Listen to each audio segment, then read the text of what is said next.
Today we are going to be taking a journey through the development of human consciousness and how this process manifests across all domains of reality, and how it manifests in the mind, and how it manifests in behavior, and how it manifests in culture, and how it manifests in the structures of society.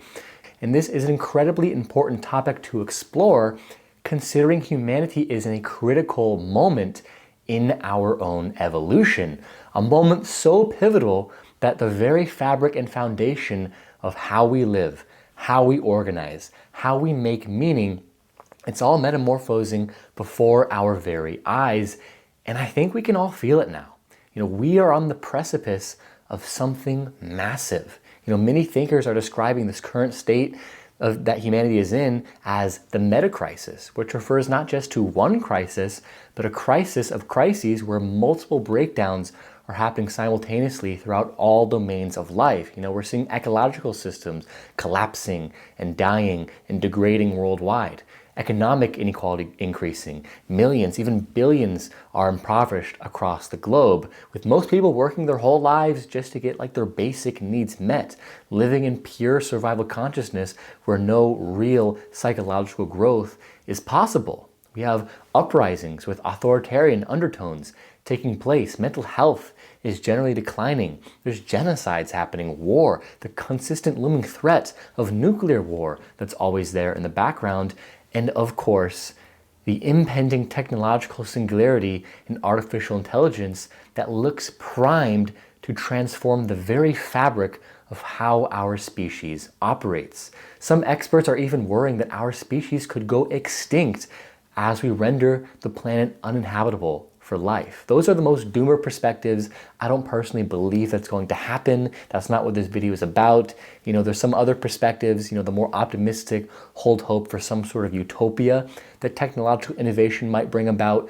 But I want to offer a completely different lens here. One that's neither the doom and gloom that many cynics hold, and also one that's not naive techno-optimism that believes technology alone could somehow solve all of our problems. I want to offer a lens that actually does not view humanity's current state as an atrocious, horrible thing at all, despite all of these seemingly very quote-unquote bad things occurring, but rather views our current state as a chrysalis, as a transition state, where what we're being asked to do, evolutionarily speaking, is to go into a cocoon where old and outdated structures, old and outdated collective habits, ways of being, ways of relating, and ways of making meaning are being asked to transform into newer, higher order ways of operating that can adequately meet the complexity of the present state of our species, so that a more beautiful world can emerge and be born, allowing a more beautiful life to be lived for all beings. And what we're specifically going to be exploring today is your role in all of this. Who would I be as a teacher, a coach, a guide, if I didn't make this video all about you, my friend? Who would I be if I insisted that we all just be passive observers in this landscape when the stakes are so high? It is precisely you and your efforts to become the very most you can become in this lifetime that is going to help humanity break out of this cocoon that we are in, so that a more beautiful world can be born. So today we're going to be exploring how you can move up the stages of consciousness development in all areas of life, so that you can become an increasingly conscious participant in your own life, in the evolution of mankind, so that we all may prosper. And if you're new to this channel, my name is Wyeth. I'm an independent philosopher, coach, mystic, kind of a mix of all of those labels. And I've been making videos on YouTube for a few years. I spend most of my time reading, studying, meditating, doing kind of inner development, because I'm just really obsessed with this stuff. I'm obsessed with growth. I'm just obsessed with learning how humans grow and evolve individually and collectively, and just inspiring people to grow in their own development, and also facilitating people's development through my one-on-one work. But this is just kind of the stuff I think about all day, every day. I'm obsessed with this stuff, and I just like sharing what I'm learning, sharing what I'm going through, sharing the journey with you. And this video is basically just a manifestation of that. It's kind of a culmination of a lot of frameworks I've been studying, integral theory, as you can see back here, combined with kind of some integral adjacent books and philosophies as well. And yeah, I'm just really excited to dive deep into the territory with you guys today. But if you've seen my video titled Integral Theory, the 10 Stages of Conscious Development, then you're already quite familiar with the territory that we are going to be diving into today. You know, if you've also seen my video titled The 4 Quadrants of Integral Theory, a holistic map of all knowledge, then you're going to be even more familiar with the territory we will be diving into today. But when we put these two lenses together, stages and quadrants, the picture paints a whole that is even greater, even more comprehensive, and even more complete than the sum of its parts, you know, ultimately allowing for more complete knowledge and embodiment of higher consciousness across all domains of life. But for those who aren't familiar with these lenses, you know, allow me to give a quick summary of both stages and quadrants so you know what we're going to be diving into today. I just kind of want to set the tone here. If you already know stages and quadrants, you kind of skip ahead to different timestamps in the video, which you can kind of see at the bar on the screen.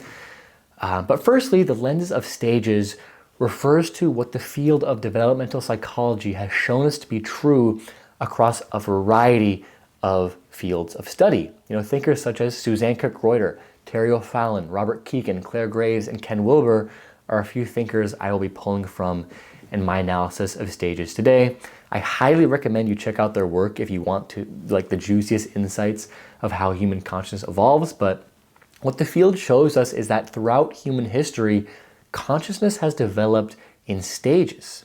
And what each stage allows for, which each higher stage allows for, is an increased capacity to handle complexity, consider more perspectives, and also operate with an increased circle of care for all beings, and that each new stage that emerges can see and hold greater and greater wholes of reality in its embrace as worldview orientations generally expand outwards from egocentric to group-centric to ethnocentric to nation-centric to world-centric and so on, even to cosmocentric.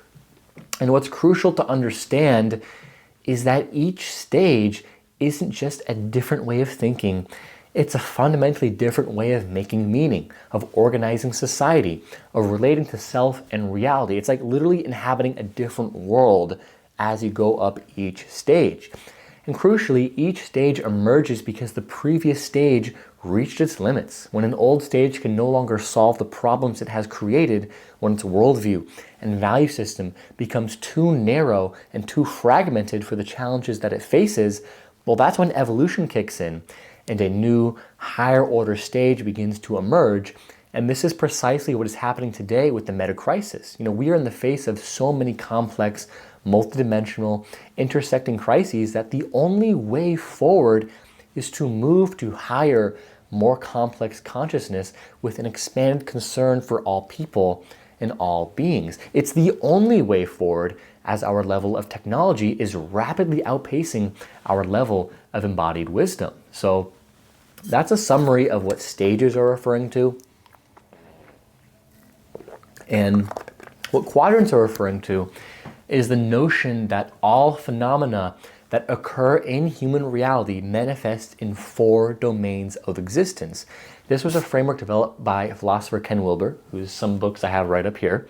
If you guys want to check out his stuff, I highly recommend it. And I also believe this guy Ken Wilber is like the most important philosopher of the 20th and 21st century. You know, what he's done in articulating conceptually the integral worldview, which isn't just like a theory, it's actually like a worldview and a stage of development that is emerging and is what I'm going to be articulating here as we go forward.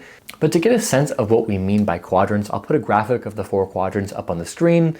So firstly, we have the upper left quadrant, which refers to your interior, individual experience, your consciousness, your thoughts, your feelings, the subjective I space, this space that we're all in all of the time, this I space. Next, we have the upper right quadrant, your exterior individual form, your body, brain, behavior, anything you can observe from the outside about an individual. Then we have the lower left quadrant, our interior collective space. This is culture, shared meaning, values, worldviews, the intersubjective we space, you know, that space that is inevitably created when you are in relationship with another person. And finally, we have the lower right quadrant, our exterior collective systems, institution, infrastructures, technologies, social structures, anything you can observe from the outside about collectives. And so any phenomena that occurs happens through the 4 quadrants simultaneously.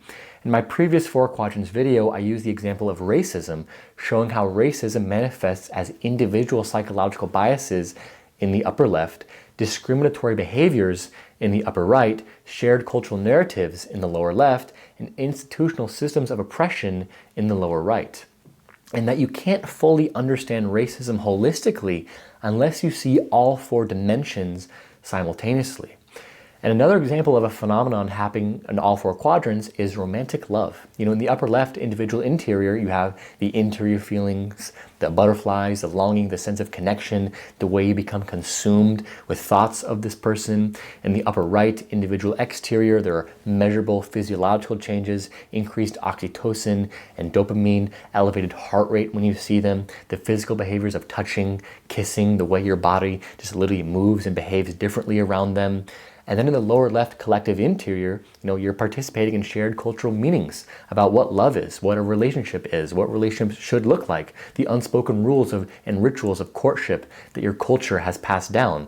And in the lower right individual collective, there are systems and structures, the legal institution of marriage, the economic arrangements of cohabitation, the dating apps and technologies that may have brought you together, the social policies that either support or constrain your relationship. And you can't have the interior experience of love without the physical body that produces it. And you can't have a relationship without the cultural meanings that shape how you understand it. And none of it exists outside the systems and structures that either enable the relationship or restrict it. So it's always all 4 quadrants, always simultaneously in any phenomena that occurs. And the key idea that I'm emphasizing in this video specifically is that the same goes for movement up the stages of consciousness. Each stage doesn't just exist as an interior psychological shift, it manifests across all 4 quadrants at once. When a new stage emerges in human history, it shows up as new ways of thinking, and new behaviors, and new cultural values, and new social structures.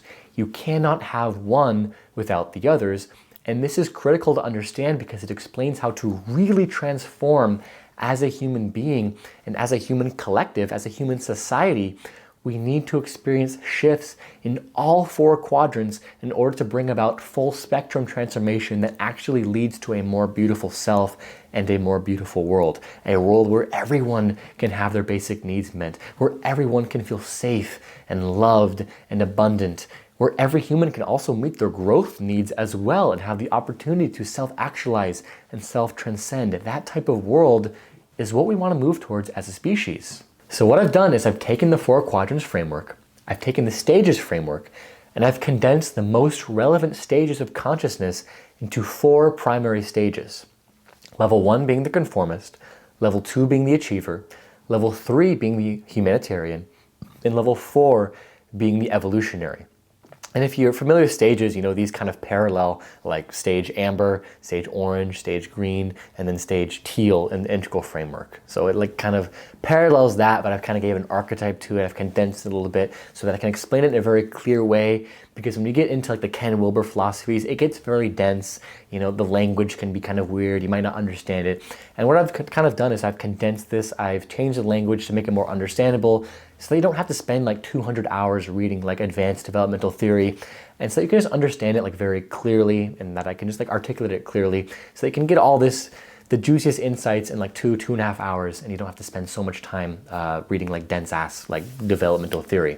So I'll be describing how each of these levels manifest throughout each of the 4 quadrants. I'll be explaining each stage in depth, including its worldview, its value system, its behavioral and societal manifestations, and also how in that lower right quadrant, how we relate to work actually changes with each stage. People kind of take jobs just to meet basic needs, but then they want a career, then they move to more vocational ways of knowing, which is a calling to serve greater and greater wholes of life. So we're also going to be talking about how work fundamentally changes throughout the stages. And we're also going to be describing why each stage is necessary in the developmental process and how to integrate each stage's core capacities while transcending its limitations, all while gradually painting the picture of how the future human, the type of human that is emerging and will continue to emerge, so that we can adequately meet the state of complexity of our world with right understanding, right care, right compassion, and love. So Buckle up, my friend. We are going on a journey. This is going to be the most profound 2-hour video you've probably ever listened to. So here on the screen, as you've already seen, probably in the thumbnail, is my map of the 4 primary stages of consciousness development and what that looks like throughout the 4 quadrants. But before we zoom into this map and explain the specifics, I first actually want to zoom out and show you this expanded picture of the 4 quadrants of development. What the map I'll be diving into articulates is the rungs of consciousness from levels 4 to 8 on this map, since these tiers include the territory where most all of humanity operates, probably where like 80-85% of humanity operates, so it's the most relevant territory. But I do want to explain briefly what the first 3 levels refer to, so you know where we're coming from today, and so you have an as full understanding as possible of how this stuff works. So here on the screen, like I'm going to put a little graphic so you know what I'm pointing to. I might actually zoom into the map so you know what I'm pointing to. So level 1 is what integral theory calls infrared or instinctual consciousness. This is essentially pure survival consciousness, the most basic biological drives. There's no real sense of self yet at this stage. It's just immediate sensory experience and reflex. This is the consciousness that babies are born into, hardly even awake. No adult humans today are operating at this level unless they are seriously impoverished or seriously mentally impaired. So I'm not even going to explain much about this stage. That's like all you need to know. And then moving to level 2, which is referred to as stage magenta or magic-animistic consciousness. This stage emerged around 100,000 years ago when humans first developed symbolic language. And this changed everything for our species, as it was the first time we could create symbols that stood for things that were not physically present. So now we could tell stories, we could pass down knowledge, we could create shared meaning. And in this capacity for symbolic language, the world became alive with meaning for the very first time in the evolutionary process of life on Earth. And given that we did not have access for any rational or scientific measures in the time that this process first emerged, humans naturally explained things with magical thinking. The world became enchanted, alive with spirits and invisible forces. In the lower left, we see animistic magical cultures with chiefs, elders, shamans, and rituals. In the lower right, survival clans and small tribes of 50 to 150 people bound by kinship emerged. And this was a massive leap. It gave us art, rituals, shared meaning that bound the tribe together. And I want to emphasize that just because this description generally describes indigenous ways of being, I'm absolutely not saying that indigenous people today are somehow less evolved than others. This is a common and very harmful misunderstanding of stage theory.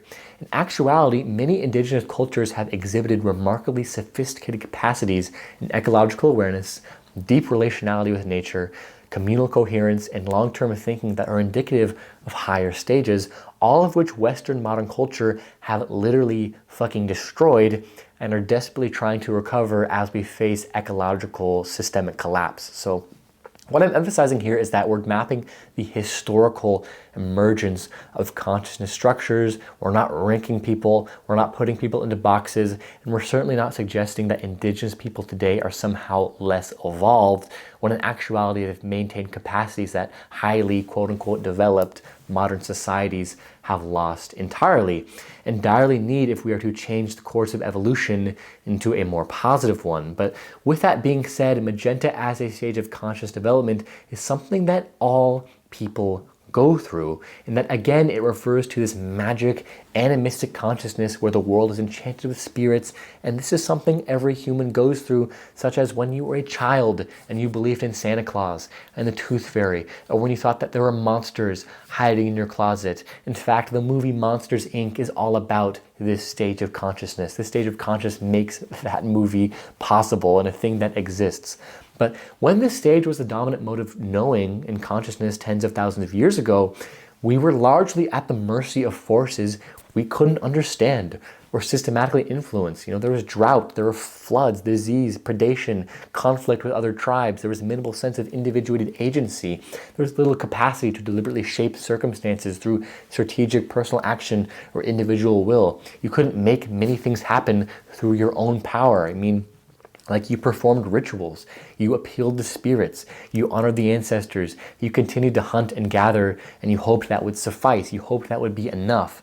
Individual identity remained largely fused with the collective. You were your tribe, your people, your lineage, and you knew literally nothing else. There was no sense of I, separate from we. And as humans continue their journey of seeking to survive and thrive on more effective higher order levels, humanity's first great technological transformation took place around 10,000 years ago. And this is the agricultural revolution. And this ushered in the next stage of consciousness, which is represented by level 3 on this expand graph, stage red, also known as the egocentric stage. So the agricultural revolution meant humans could domesticate crops and animals. They could settle permanently rather than hunt and gather. And now they could produce surplus. And with surplus came something humanity had never, ever experienced before: accumulated wealth, property, and concentrated power. Villages became towns, and towns became cities. Populations exploded beyond small tribal bands into thousands living together. Those who controlled the surplus gained power over those who didn't. Hierarchy intensified. The strong could dominate the weak. Resources became worth fighting and killing for, rather than shared equally among the tribe. And this created the conditions where red consciousness emerged and thrived. The birth of the individual ego as a center of power, separate from the tribe. And so red is egocentric. It's called the egocentric stage. It's impulsive and it's quite power driven. I want, therefore I take. I feel, therefore I act is primarily how red consciousness operates. And what happens in the lower left collective interior quadrant is that this created power god cultures where might makes right and acts of strength and domination are glorified. Red fueled much of the era you learned about in history class, where all these empires were trying to take over the world: the Mongol Empire, the Byzantine Empire, the Roman Empire, the Ottoman Empire. Of course, there was also the stage amber, stage blue, conformist stage mixed in there too. But defining red is this glorification of warriors and conquerors and strongmen, where honor and glory are earned only through demonstrations of personal power. In the lower right, feudal empires, where a strongman resided at the top who held the kingdom together by force, is how things primarily operated here. Contemporarily speaking, red is the dominant mode of consciousness in gang culture, with drug cartel controlled groups serving as an example. And I honestly thought initially I wouldn't have to talk too long about this stage, but now that I think about it, it's actually very alive and at play in the human collective today and in recent times. Basically all the Nazi Germany movement was a surge of red consciousness in the collective shadow, taking over an entire society and wreaking absolute havoc on the world. With the cult of Hitler as the infallible strongman, the glorification of Aryan supremacy and military dominance, the propaganda celebrating conquest and violence, the massive displays of force through rallies and spectacle, the demand for absolute loyalty where questioning was treason, the systematic brutalization of anyone deemed weak or other. This was red consciousness operating at a societal scale with catastrophic consequences. And we're also seeing red resurge powerfully right now in movements like MAGA and similar movements with authoritarian undertones happening globally. The cult of personality around strongman leaders who present themselves as above all rules and norms, the constant winning rhetoric where domination is the highest good, the contempt and cruelty towards perceived enemies and weak groups, the loyalty tests where any criticism is treated as betrayal, the aggressive us versus them tribalism, the celebration of strongman tactics over democratic institutions, the immediate vicious retaliation against anyone who challenges the leader's dominance. These aren't just random political strategies. They're actually tapping into and amplifying the red consciousness that exists in the collective at a mass scale. And of course, as red would manifest today on a mass scale, would be incredibly harmful. We're seeing it kind of pop up in some authoritarian uprisings across the world, and people are very concerned. We should be concerned. But we have to remember that these types of atrocities, they happen not because some people are just inherently evil.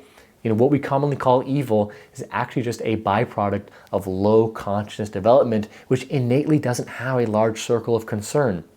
And you too, watching this, well, you also went through this stage of conscious development.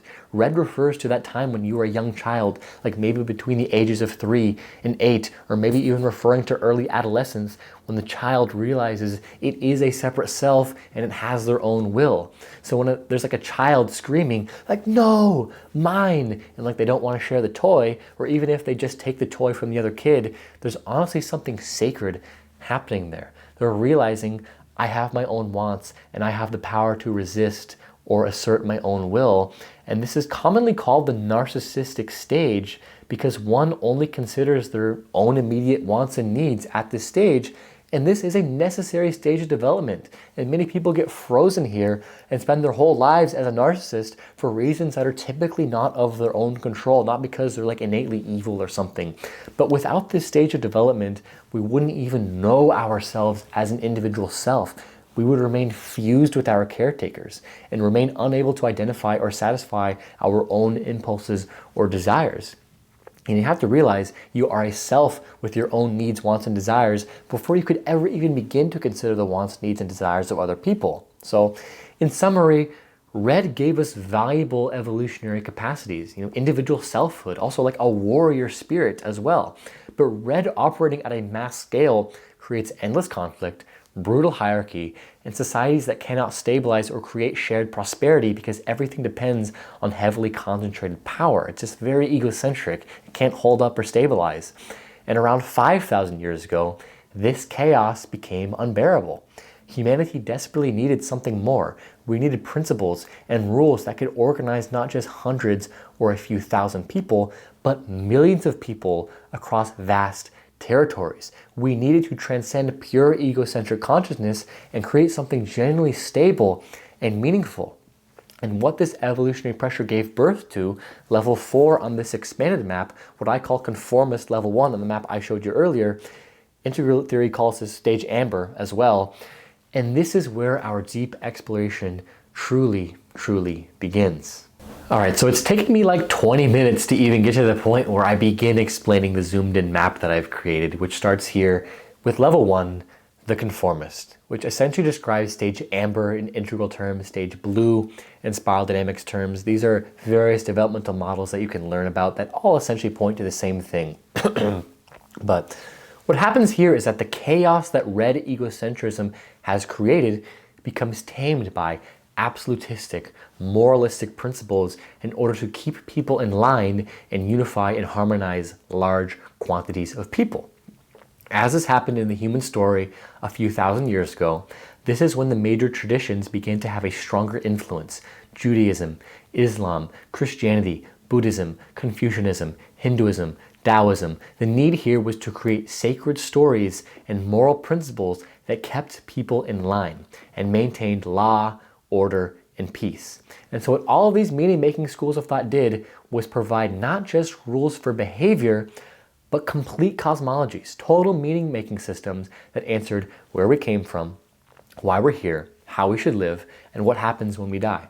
These were more than just beliefs. They were the foundational organizing principles that could hold together millions of people across vast territories who would never meet each other, binding them through shared story, shared morality, shared sense of divine or natural order. And what this new stage of consciousness did in the upper left individual interior domain was birth the obedient self. The obedient self derives its entire sense of self from obedience to authority and tradition. The right way to live isn't something you figure out for yourself through experimentation or personal reflection. It's given to you by sacred texts, by religious authorities, by tradition, by how we've always done things, by your parents or your elders who know better. So as it manifests in you watching this, it could be the religious group you were born into that told you how to think, how to live, and what to do with your life. Even if you were not born into a religious household, you still went through the obedient self. When you went to school and you had to wear a uniform, or when you were in middle school and belonging to the right group felt like the difference between life and death, that's the obedient self. That's conformism, for its primary drive is to find social security by conforming to the group's expectations and norms.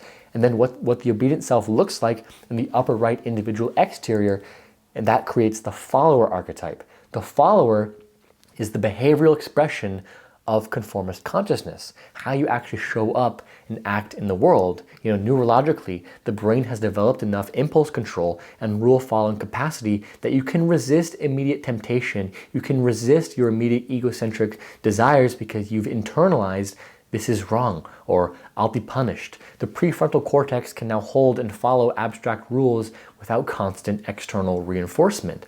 Behaviorally, the follower typically manifests as a consistent, stable, predictable routine, waking up at the same time, following established procedures, maintaining schedules and rituals. You attend religious services every week without question. Or if you aren't religious, you went to school at the same time every day when you were a kid. You dress appropriately for your role. You show up on time. You do what you're told by authorities, by your parents, your teachers, bosses, priests, elders. And there's a disciplined quality to the follower's behavior. The body itself becomes regulated in service to the traditional order.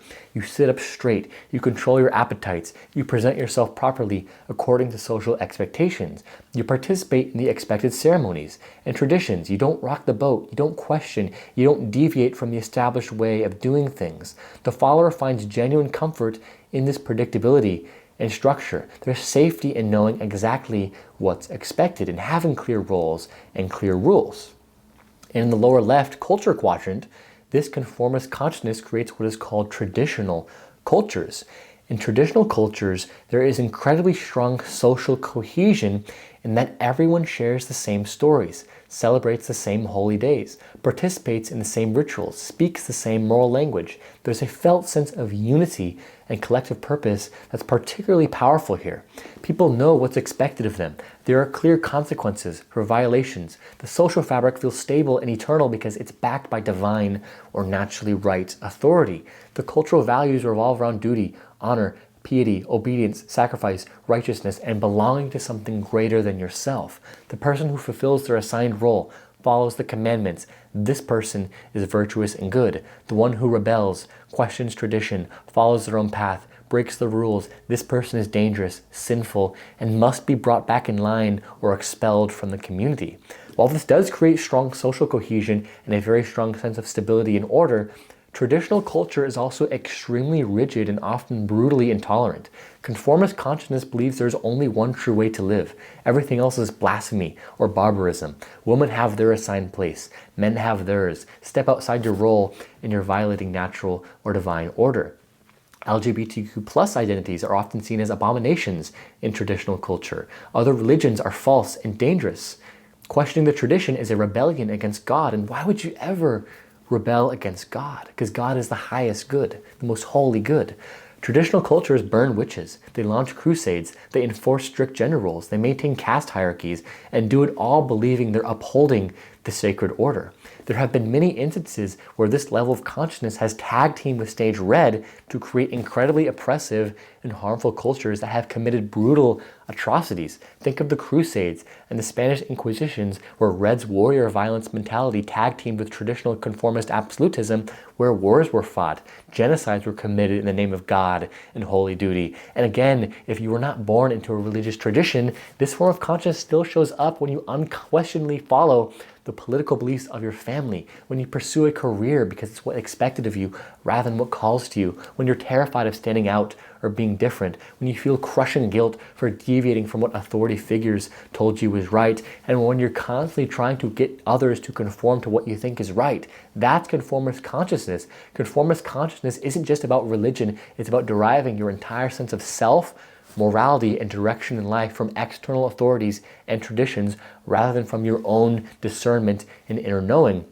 And again, we all go through this stage of development in our lives. For the more modern human who lives in a more developed country, this stage comes online in young childhood as you became more assimilated into your cultural surrounding. And typically as a dominant mode of consciousness, one stays in until around like mid-adolescence. But many people stay here in this conformist consciousness for their entire lives, especially those who are never exposed to any opposing perspectives other than the in-group they were born into. And now in moving to the lower right quadrant, the conformist relates to larger systems and structures of society through working a job. That's the collective role one has in larger society. And I know in getting into the lower right quadrant, we can get into very rich territory in talking about the structures of society, that conformist consciousness creates, but I want to actually emphasize in our explanations of this lower right quadrant the collective role that one plays within the larger system, because again, I want to tailor this to you, the individual. And so what the conformist does in relation to its collective role is that it takes a job based on what is expected of himself. At this level, work is fundamentally about duty and fulfilling your assigned role in the social order. You don't choose based on personal passion or individual calling. You do what's expected based on your social class, your family's trade, your gender, your position in the hierarchy. In traditional societies, this was literal. If your father was a carpenter, you became a carpenter. If you were born into a peasant class, you worked the land, you were a farmer. If you were a woman, your job was domestic labor and raising children. Your station was determined mostly by birth, by divine order, by the natural social hierarchy. And you fulfilled that role dutifully because that's how society functions and that's how order is maintained. In contemporary life though, conformist consciousness causes one to take a job primarily for security reasons, to meet basic needs or to fulfill perceived obligations.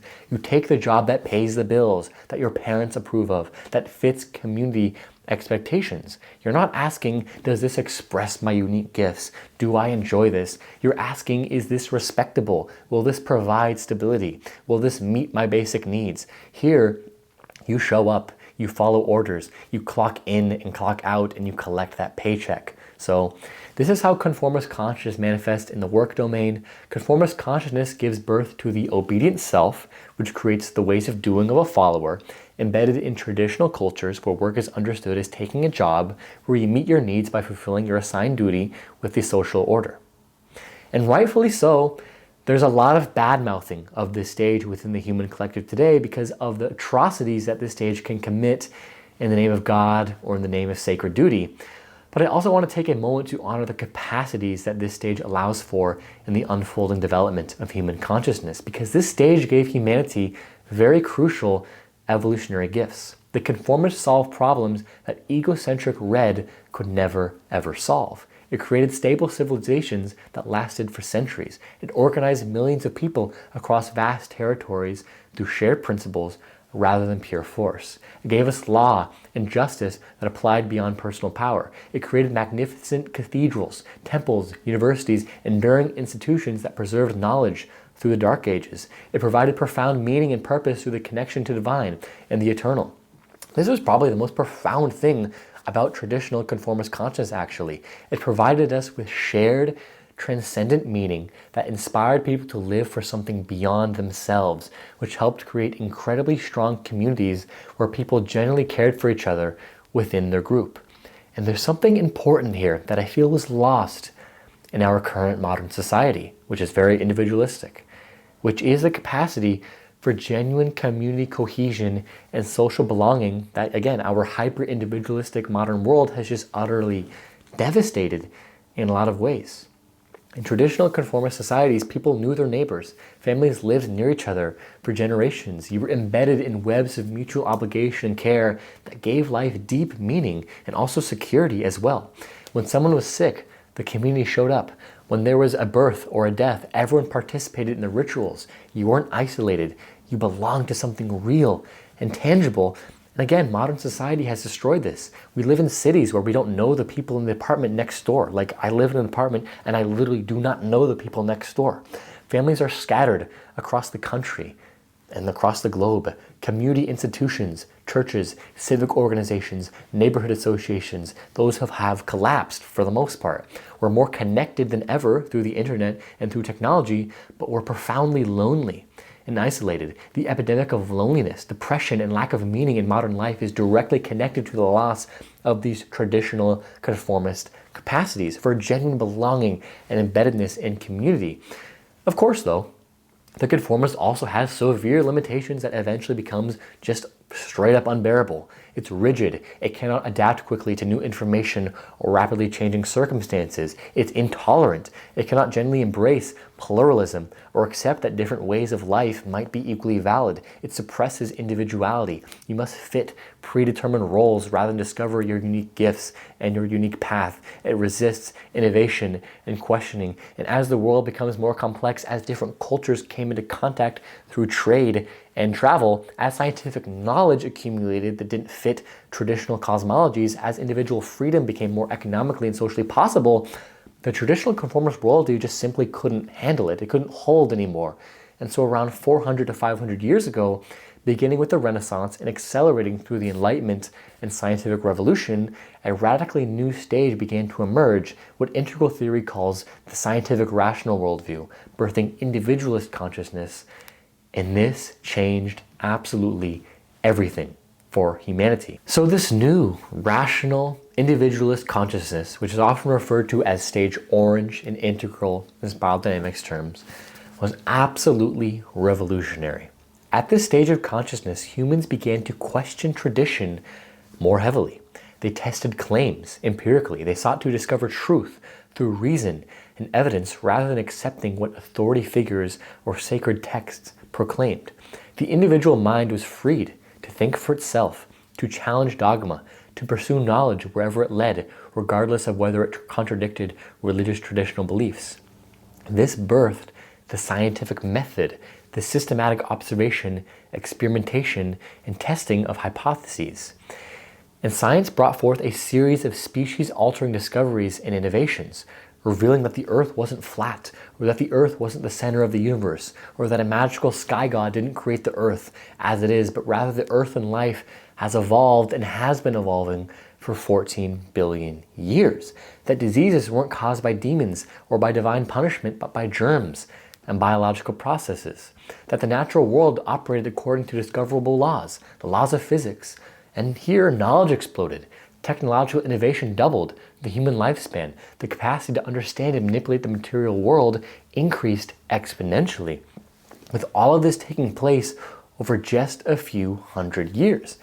While the birth of science and rationality forever changed the way human species operates, the truly sacred development in human consciousness was the birth of the first truly autonomous individual. This is the autonomous self in the upper left quadrant of mind. The autonomous self is radically different from the obedient self of the conformist stage, where the conformists derive identity, meaning, and direction entirely from external authorities and tradition. Well, now the autonomous self discovers, I can think for myself. I can question. I can decide what I believe based on evidence and reason rather than just accepting what I'm told. And the true game-changing capacity that gives rise to the autonomous self is the birth of the third-person perspective. In conformist consciousness, the individual only had access to the first and second-person perspective-taking capacities. That is the capacity to include their own perspective, their own needs, wants, and desires, along with the perspective, the needs, the wants of the other person, of the in-group. But what conformist consciousness did not have access to, which the autonomous self does have access to, is the third-person perspective, which is the ability to take a further step back in awareness and take a third-person, third-party, objective stance on things.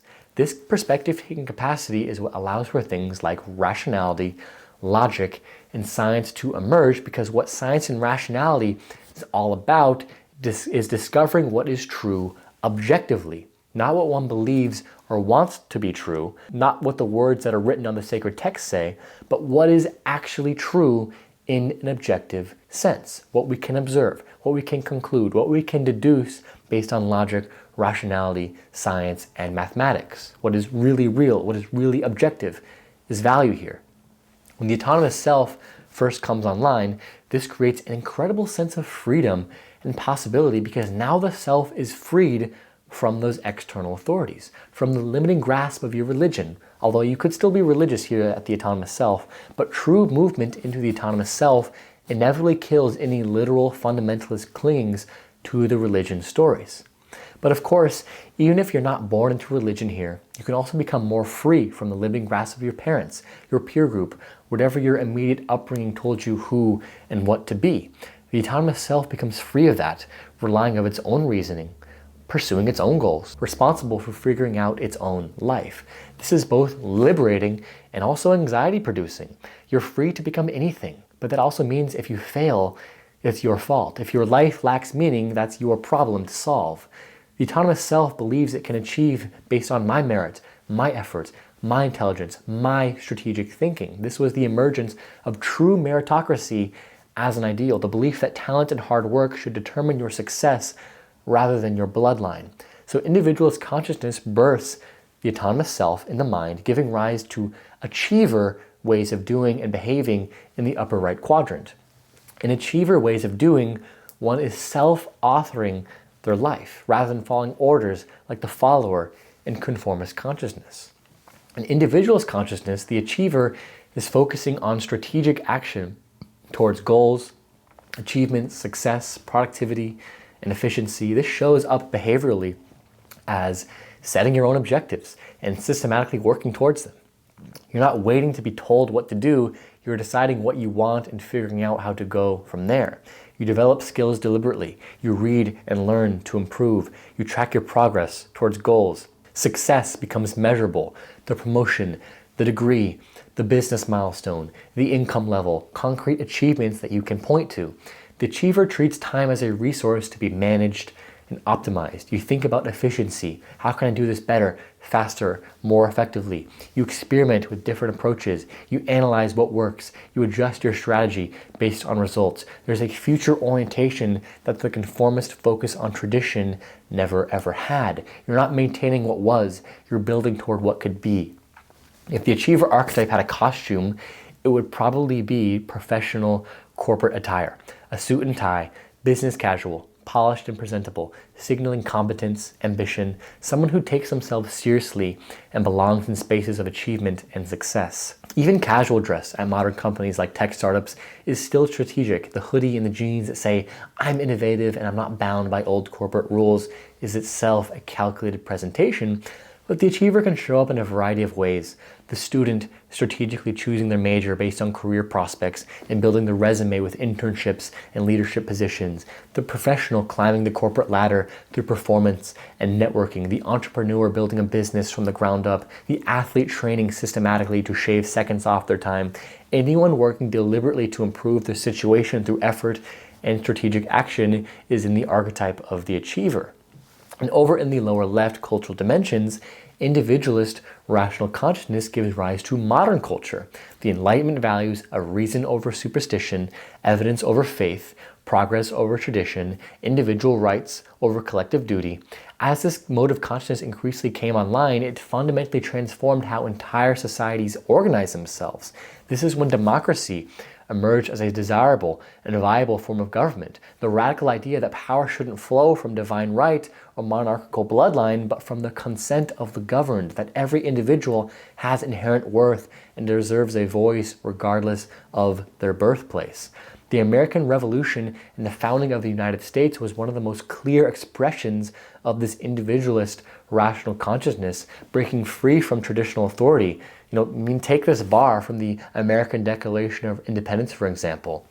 We hold these truths to be self-evident, that all men are created equal, that they are endowed by the Creator with certain unalienable rights, that among these are life, liberty, and the pursuit of happiness. Of course, this slogan was never truly upheld for all people, but the intent and the striving to do so was still revolutionary nonetheless. And what was really sacred here was the saying that you have inherent rights simply by virtue of being human, that you have the right to your life, your liberty, and your individual pursuit of happiness.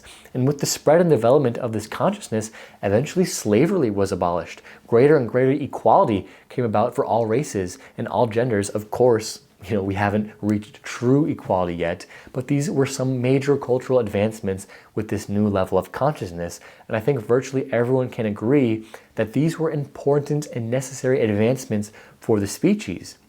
These cultural shifts also brought on capitalism as the lower right societal structure, emerging as a natural economic system to complement individual rational consciousness. The idea that through free markets, competition, and individual entrepreneurship, wealth and prosperity would naturally emerge and distribute based on hard work, merit, and value creation.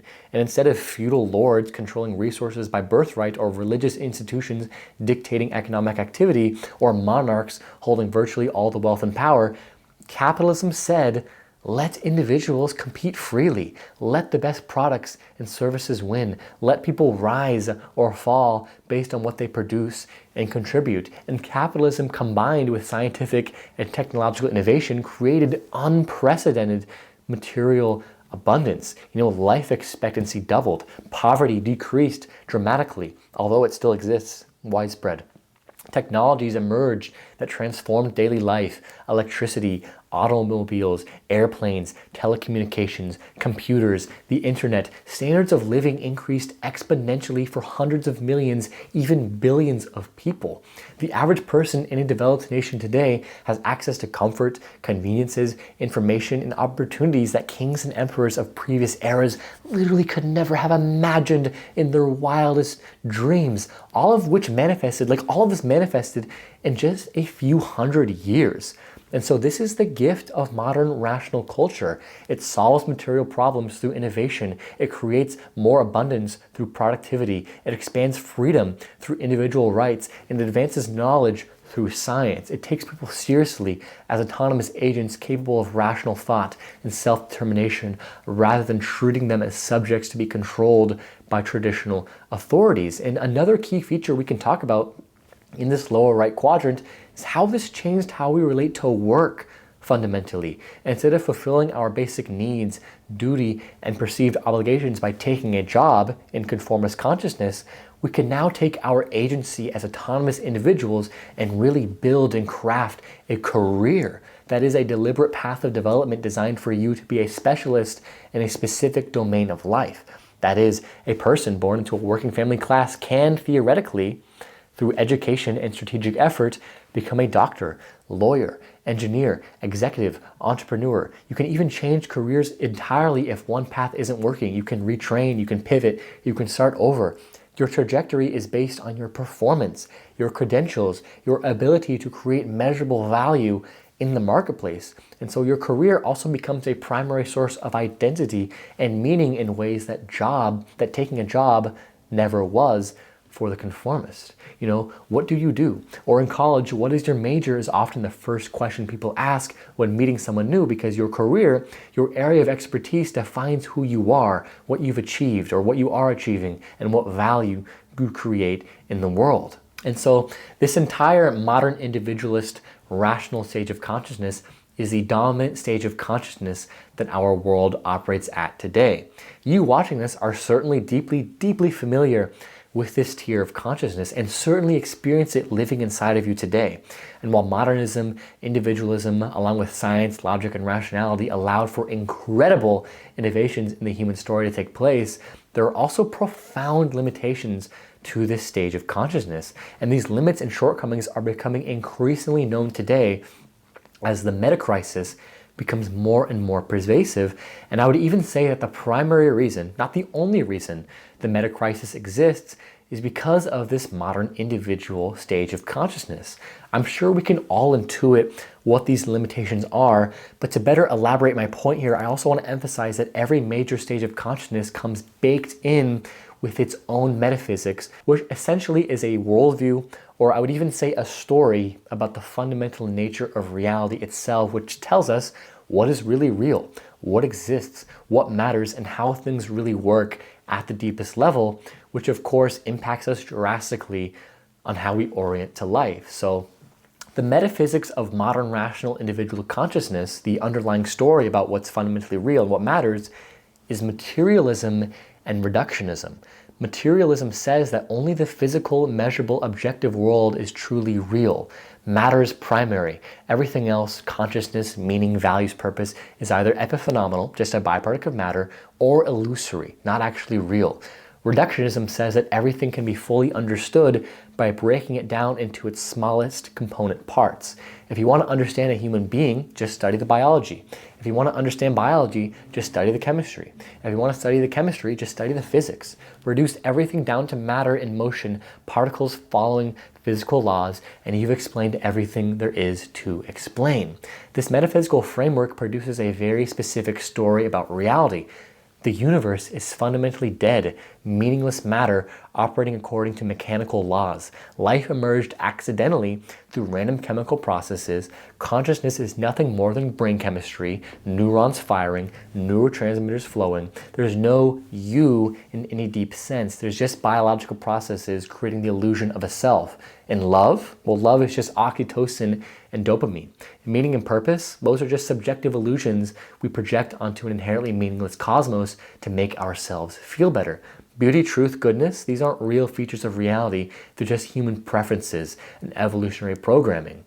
And so like if we use these quadrants perspective, essentially modernism is just taking this upper right individual exterior quadrant, you know, the quadrant that like measures and looks at the objective things from the outside, and just only saying that quadrant is real, or only saying that quadrant is what matters. And so in the modern rational worldview, when this happens, interior subjective experience just doesn't matter compared to those exterior objective facts. And this materialist story has profound consequences for how modern consciousness relates to everything. You know, if one day the sun will explode and the earth will be burned to a crisp and there will be no signs that we ever even existed, well, what matters? Why not just live it up while we can? If nothing really matters, why don't we just maximize our own comfort and our own pleasure at all costs? If the cosmos is just dead matter, if nature truly isn't alive, why not just use all of the planet's resources for our own benefit, our own pleasure, and well-being? And so this is precisely what this level of consciousness has done. It treated the earth as a resource to be extracted, exploited, and consumed in service of endless economic growth and material accumulation. This materialistic reductionism also strips life of inherent meaning and sacredness. If you're just a biological machine, a meat computer responding to evolutionary programming, then why does your life matter beyond serving your genes' imperative to survive and reproduce? If love is just chemicals, if beauty is just subjective preference, if consciousness is just an illusion generated by neurons, then what's the point of any of it? This worldview creates the epidemic of nihilism, of meaninglessness, causing depression and existential despair we see throughout modern developed societies. This creates the dynamic where people who have everything materially still feel empty. They feel disconnected and lost. And this disconnection is also fueled by the fact that modern rational consciousness also operates from a framework of separation and competition rather than interconnection and cooperation. In modernism, it is believed that you are a separate individual competing against other separate individuals for scarce resources, status, and success. Companies compete to dominate markets. Nations compete for power and resources. It's a zero-sum game. If I win, you lose. This drives innovation and efficiency for sure, but it also creates brutal inequality, environmental destruction, and the breakdown of genuine community and care for one another. So fundamentally what's happened in the metaphysics of modernism is that, like I've said, it's taken the four quadrants and it's reduced them to just the exterior dimensions, mostly just that upper right quadrant, assuming that only what can be measured, objectified, and quantified is what is really real and what ultimately matters. And what philosopher Ken Wilber calls this mode of consciousness where reality is reduced to the exterior quadrants, well, he calls it flatland, because you create a world that's materially advanced but spiritually dead. It lacks any genuine depth of interior consciousness. It's technologically sophisticated, but it's relationally impoverished. It's wealthy, but it's hollow on the inside. And so this is what has ultimately fueled the meta crisis, with ecological systems collapsing because we've treated nature as dead matter to exploit for our own pleasure, where mental health epidemics are skyrocketing because modernism's materialist metaphysics strips life of its meaning, with all of its posed solutions to this mental health plight essentially just being like pills designed to change one's upper right quadrant neurochemistry. And while these can be effective to a degree, they're treating symptoms rather than the root cause. And the real root cause of a lot of these symptoms is a worldview that tells people that their consciousness, their meaning making, their interior depth doesn't fundamentally matter, that you're just a biological machine that needs chemical adjustment. And in this meta-crisis, there's also now massive inequality, because in this worldview, individual achievement matters more than collective well-being, where social fragmentation has destroyed communal bonds, birthing a loneliness epidemic where we feel no connection to anything transcendent or sacred. And while modern rational consciousness solved the problems that traditional consciousness created, it freed us from religious dogma, superstition, and lack of individual agency. It also created new problems that cannot be solved within its own framework. And so now evolution is pushing us into a new level of consciousness, what I'm calling level 3, humanitarian consciousness, and what integral and spiral dynamics call stage green. And when we are talking about this level of consciousness here, we are referring to a level of consciousness that only approximately the top 15 to 20% of the world operates from. This is what the models estimate. Like spiral dynamics, integral, that's what they say. So this consciousness has really yet to infiltrate the world on a mass scale yet. And operating from this mode of consciousness is really like a privilege, and is something that is typically only seen in the most developed countries, in urban regions of America and Europe and other quote-unquote first world regions, because this level of consciousness only began emerging on a mass scale around 60 to 70 years ago with the counterculture movement, which is literally, like in the name, a direct counter to modern individual consciousness, of which there was an increasing awareness that this way of being was causing massive harm to all beings and to the planet, and it's like ultimately not sustainable. And so before we get into each of the 4 quadrant explanations of this stage, I want to start first with the shifts that are taking place in the metaphysics, the underlying story of this worldview. So in this like stage green humanitarian consciousness, we're going to call it, which again emerged as a direct counter to and as a direct response to rational individualist consciousness's shadow, is essentially looking at modernism's devastation and saying, we got it all wrong. Economic growth isn't the highest good. Human well-being is. Competition isn't natural law. Cooperation and care are just as fundamental, and actually even more important. Nature isn't dead matter to exploit for our own gain. It's alive, it's interconnected, it's all interconnected with everything. We are nature, it's sacred, and we're destroying our own life support system the more we exploit it. Success isn't about individual achievement and accumulation, it's about collective flourishing and living in harmony with each other and the earth. Rationality isn't the only valid way of knowing. Intuition, emotion, embodied wisdom, and indigenous knowledge are all valid ways of knowing that we need to consider. And so in the upper left mind dimension, humanitarian stage green consciousness gives rise to what I'm calling the empathic self.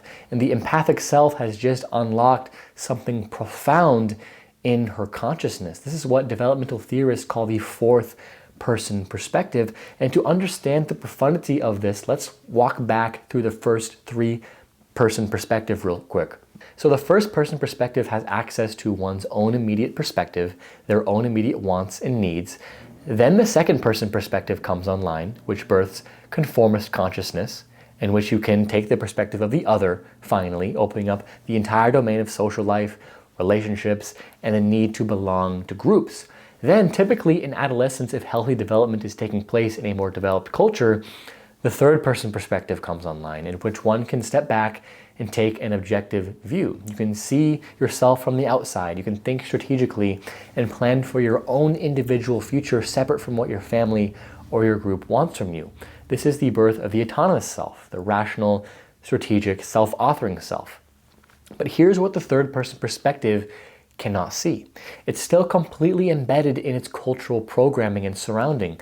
The third person autonomous self thinks that it's thinking for itself, but it's actually operating within invisible cultural frameworks. What counts as success? What emotions are acceptable? How to organize reality itself. You differentiate from your immediate family or from your religious group, but you're still unconsciously shaped by capitalism, individualism, materialism. Like you probably had the whole material metaphysics that I described in Rational Modern Consciousness without even realizing it. So this whole modern worldview you were born into, it's like the oven that you've been baking in your whole life. And now the fourth person perspective has the capacity to see its own meaning-making system itself, to observe not just your thoughts and your feelings, but the entire cultural lens through which you've been programmed, how to think and feel. You can step back and recognize that you've been embedded in a womb of culture. your entire life, that you were taught what success means, what parts of yourself were acceptable, how to measure your own worth, and that these are not objective truths. They're constructs of the particular culture that you were born into. And so the empathic self, now operating under the fourth person perspective, which typically comes online in like the early to mid 20s if you're privileged and you live in a developed country and you have access to higher education. You know, for most people, it'll never come online, but if you're privileged, it will come online in like your 20s.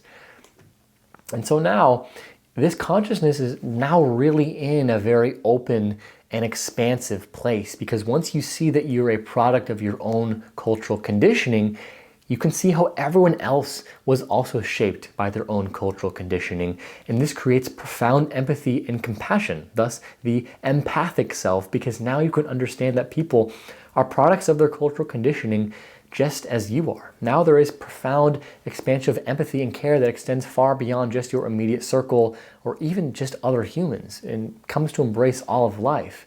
And in realizing that one is the product of their own cultural conditioning, a new quest for truth begins, and that humanitarian consciousness becomes deeply concerned with authenticity, discovering and embodying who they really are beneath all the cultural programming, beneath the family expectations, achievement-oriented personas, and roles that you've been playing. What do I actually feel and need and value? Not what was I taught I should need or feel or value. Who am I when I strip away all the masks are questions that the humanitarian is concerned with. There's an inward journey to uncover your authentic self, your genuine emotions, your real desires, your true voice. This often involves significant shadow work, facing and integrating all the parts of yourself that you suppressed because they didn't fit your programming. And crucially, the empathic self recognizes that there's no single right way to live, know, or be. Whereas conformist consciousness insisted that there's one true right way given by God and tradition, and modernist individual consciousness claimed rationality, scientists, and achievement are the highest goods and the path to truth, the empathic self now embraces pluralism, the recognition that there are multiple valid ways of knowing, multiple legitimate perspectives, multiple paths to flourishing and to truth. Your lived experience is valid. My lived experience is valid. Indigenous wisdom traditions that modern consciousness dismissed as primitive actually contain profound knowledge that rationality alone could never access. Intuitive knowing, emotional intelligence, artistic expression, these are all legitimate ways of understanding reality and not at all inferior to rational analysis. More feminine ways of knowing, non-Western epistemologies, marginalized voices that have been systematically silenced, all deserve to be honored and centered, and this radical openness to all perspectives, cultures, and ways of being human give rise to the advocate archetype in the upper right quadrant. And so the advocate, taking all that felt compassion, that sensitivity to suffering, that commitment to authenticity and pluralism, and valuing all voices, translates that into concrete action. The advocate stands up for those who cannot stand up for themselves. You see injustice and you speak out. You witness oppression and you organize. You protest. You fight for change. You try to live your life as a means to help, whether that's volunteering at shelters, doing mutual aid work, working at a nonprofit, supporting marginalized community, protecting ecosystems, advocating for animal rights, advocating for human rights, whatever the form takes. The advocate also behaves more relationally and more heart-centered. There's like a descendance from head into heart that comes online here, where often prioritizing relationship with others and connection in general, valuing presence, awareness, and flow, well, you're valuing that over like pure modernist productivity. There's a softness and openness to the advocate's way of being that the achiever probably would have seen as a weakness. And if you're noticing a pattern here with these stages, you can see that as we progress through articulating these levels of consciousness, there's actually a pendulum swinging. Consciousness differentiates and takes on an individualistic flavor at stage red, then butts up against the limitations of that level, and then re-embeds into community with conformist traditional consciousness having a more like communal flavor to it, then differentiating again into individual rational consciousness and individual stage. And now here with the green humanitarian consciousness, we are now back into a more communal stage of consciousness that is now truly world-centric, where all people, all perspectives, all values are considered, and this is the mode of operation that the advocate operates from, advocating for more openness, more diversity, more inclusion, more care, more empathy for all beings. If the advocate had a costume, it would probably be like wearing like natural flowing, natural fabrics, maybe like tie-dye or very hippie-like earth tones, comfort and authenticity prioritized over corporate polish, or perhaps even like awareness ribbons, a shirt with a social justice slogan. That would be like the archetypal clothing of the stage, but something that signals I care about people on the planet more than impressing you with status markers would be it. Even when the advocate dresses professionally, there's usually something that signals their values: sustainable fashion, fair trade jewelry, visible symbols of solidarity and causes. And the advocate shows up everywhere in contemporary life. The nonprofit worker organizing for climate justice, the therapist helping clients heal trauma and find authenticity, the teacher creating inclusive classrooms, the social worker advocating for marginalized communities, the permaculture farmer building sustainable food systems, the DEI consultant working to transform organizational culture, the community organizer building mutual aid networks, the yoga teacher helping people reconnect with their bodies, anyone dedicating their energy to healing, justice, and collective care rather than individual achievement and success. That's fundamentally what the advocate is doing. So over in the lower left cultural dimension, humanitarian consciousness creates egalitarian cultures, which are cultures founded upon the core values of this stage of consciousness: equality, inclusion, diversity, sustainability, compassion, authenticity, social justice, and collective well-being. Egalitarian culture says all voices matter equally, all perspectives deserve to be heard, hierarchies are suspect and often oppressive, consensus and shared power are better than top-down authority, the marginalized should be centered, diversity is our strength, and we need to dismantle systems of oppression, patriarchy, capitalism, colonialism, racism, sexism, classism. This stage of consciousness uses the word ism very frequently to describe the various forms of oppression that it seeks to dismantle. Egalitarian cultures also tend to value process just as much as, if not more, than outcomes. How things are done matter just as much as what is achieved. Meetings use consensus decision-making to ensure all voices are heard. Language is carefully chosen to be inclusive and non-triggering. There are land acknowledgements recognizing indigenous peoples. Pronouns are shared. Safe spaces are created. The focus is on creating cultures of care, consent, and mutual respect. And with these core values in mind, egalitarian cultures naturally create spaces where vulnerability is honored and a wide range of emotional expression is welcome, where people can really show up as their authentic selves. Progressive universities, nonprofit organizations, activist collectives, permaculture farms, various spiritual communities, various New Age spiritual communities, social justice conferences. These are all examples of egalitarian cultural spaces where green humanitarian values dominate.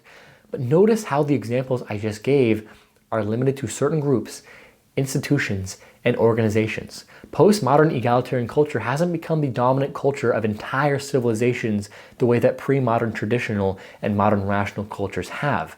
It exists primarily in pockets, in subcultures, in specific communities and organizations within larger societies that are still predominantly operating from modern rational consciousness. This is because humanitarian consciousness, as I mentioned earlier, is a level of consciousness that only about 15% of the global population operates from. It's concentrated mostly in urban progressive centers, in developed nations, in educated liberal demographics, in certain industries like nonprofits and creative fields. And given how this level of consciousness has emerged, and that it's emerged mostly as a counter to the dominant culture of modernism, the spirit of this rung of consciousness, as we've kind of already spoken upon, has a very social justice warrior quality to it, fighting against capitalism, against patriarchy, against racism, against the systems that modern consciousness built and maintains. And the introduction of this rung of consciousness, which again only emerged on a large scale around 60 to 70 years ago, is precisely why the collective political field is so polarized today and is actually growing and increasing in its polarization. Because each and every day, as the world's complex intersecting issues become more and more salient and prominent, making its way into the minds and the hearts of more and more humans, we are being beckoned into this precise level of consciousness, a world-centric, humanitarian, egalitarian consciousness that can feel our interconnection and can respond to the suffering of all beings is what is needed.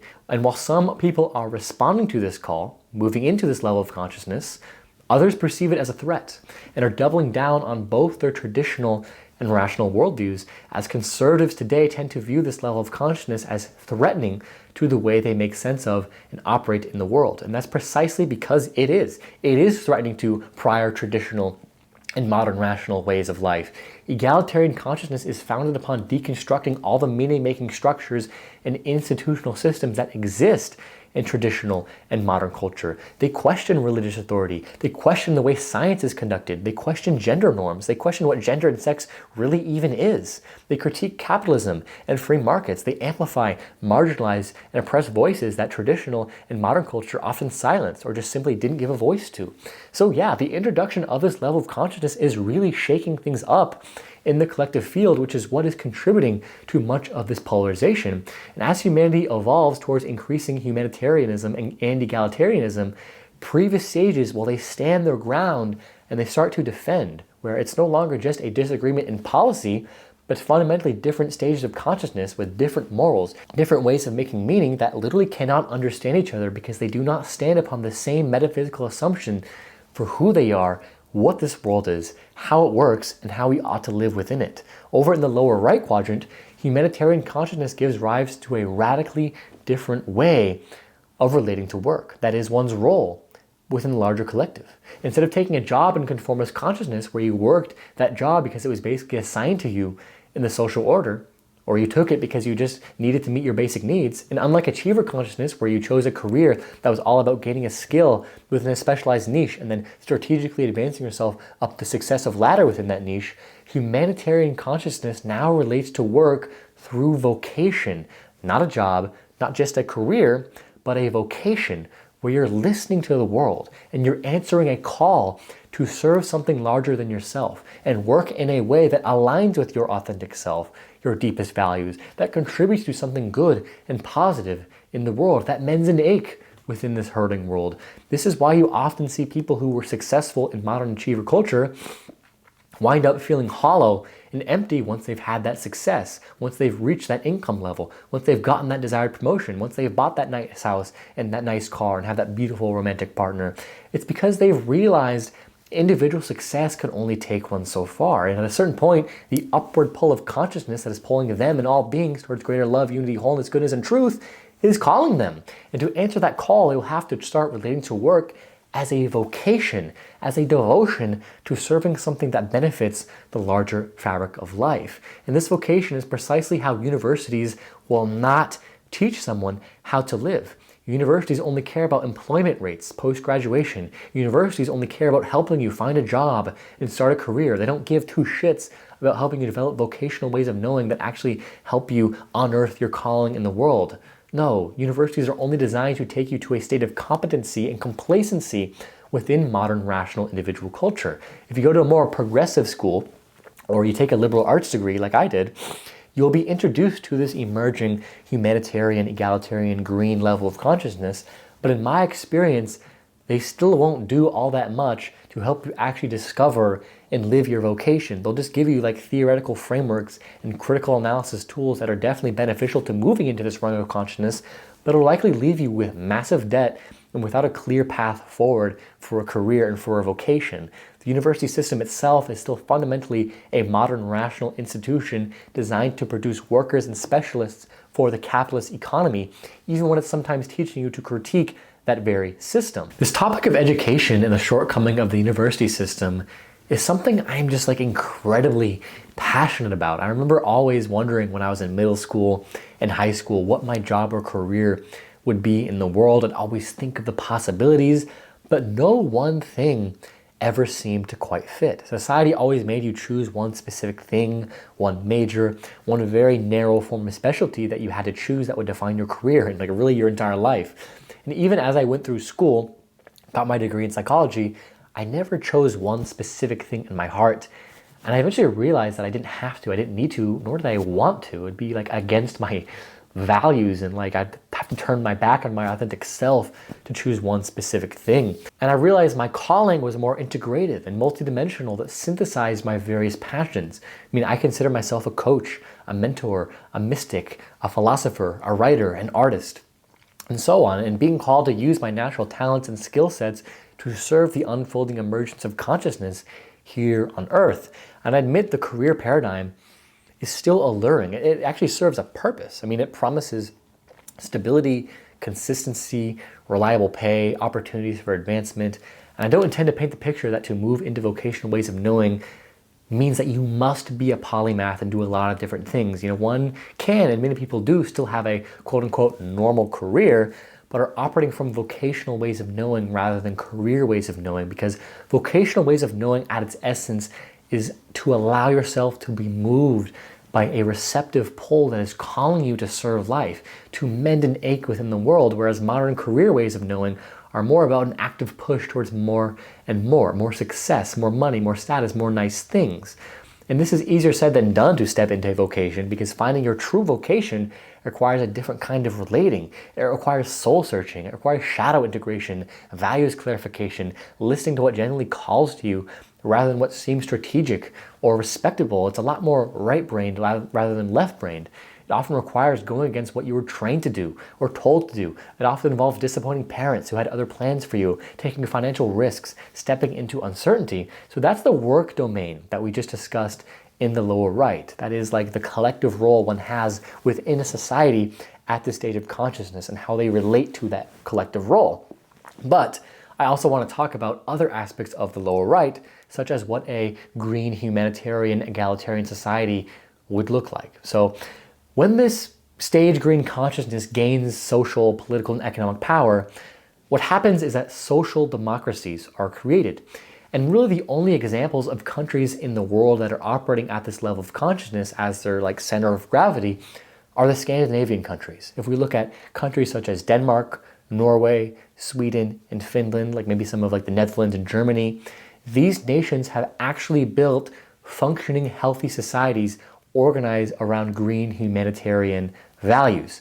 Universal healthcare, free education including university, strong social safety nets, parental leave policies that actually support families, robust worker protections and unions, significant investment in renewable energy and environmental protection, policies promoting greater gender equality and LGBTQ+ rights, relatively low inequality through progressive taxation of the rich, and wealth distribution, more humanitarian prison systems. And it's no wonder that these countries possess the highest happiness rating among all countries in the world. I mean, when you live in a society where everyone is operating at this level of consciousness, you create an egalitarian culture where most everyone feels safe, secure. They have their basic needs met. They can afford to go to school and get an education. They don't have to worry about being persecuted. They don't have to worry so much about falling through the cracks of society, precisely because there are no longer so many cracks and fragmentations in society. And so I just want to emphasize how huge this is. The fact that these Nordic countries have successfully made humanitarian consciousness the primary value system, yielding the highest levels of happiness and the highest levels of freedom in the world indexes, all while maintaining some of the lowest carbon footprints, shows us that this is the direction we need to head in if we want to thrive as a species, maintain the health of our planet, and move through the meta crisis. Definitely, without a doubt, movement into this rung of consciousness is going to be a beneficial thing for the species. I mean, the way I would articulate it is that humanitarian consciousness helps us move out of the consciousness that causes the meta crisis, that is causing all this damage to the earth and to the social fabric of humanity. But what I want to make very clear is that this is actually not the level of consciousness that is going to solve the meta crisis, because there are actually a number of limitations and shadow patterns to this egalitarian worldview that prevents it from fully addressing the complexity that we're facing. And so to get into these limitations and shadows, we need again to analyze the metaphysics and the overall worldview of this postmodern humanitarian egalitarian rung of consciousness. I mean, we talked a little bit about the metaphysics at the beginning, but we're going to dive really deep here into the real story that this rung of consciousness operates from. So as we mentioned earlier, one of the hallmarks of this level of consciousness is the birthing of the fourth person perspective, which is the ability to see that everything you know and believe to be true was shaped by cultural conditioning.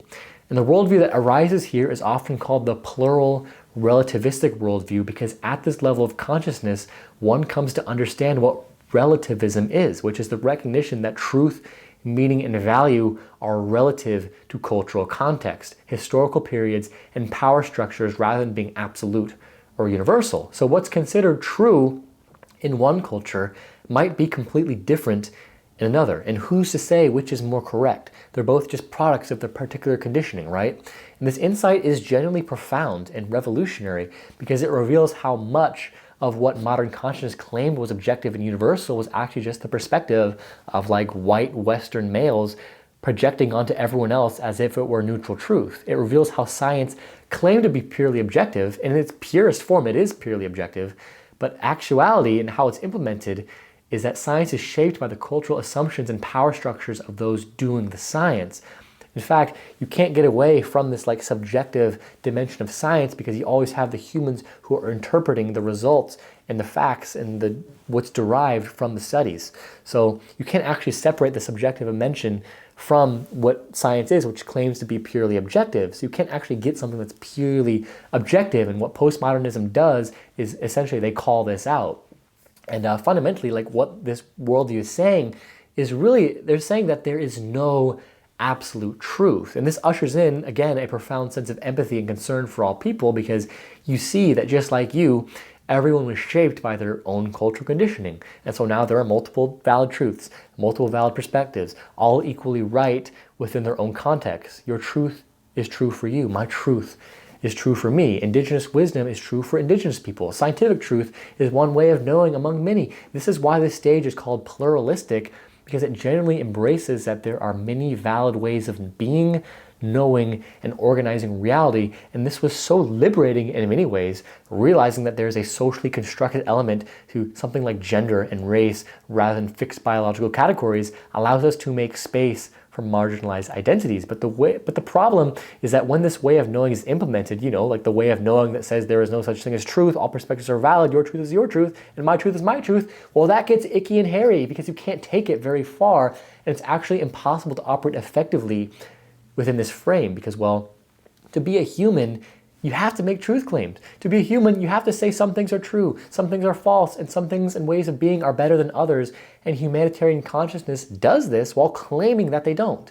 Because what happens in living under these metaphysical assumptions is that it creates profound contradictions in practice.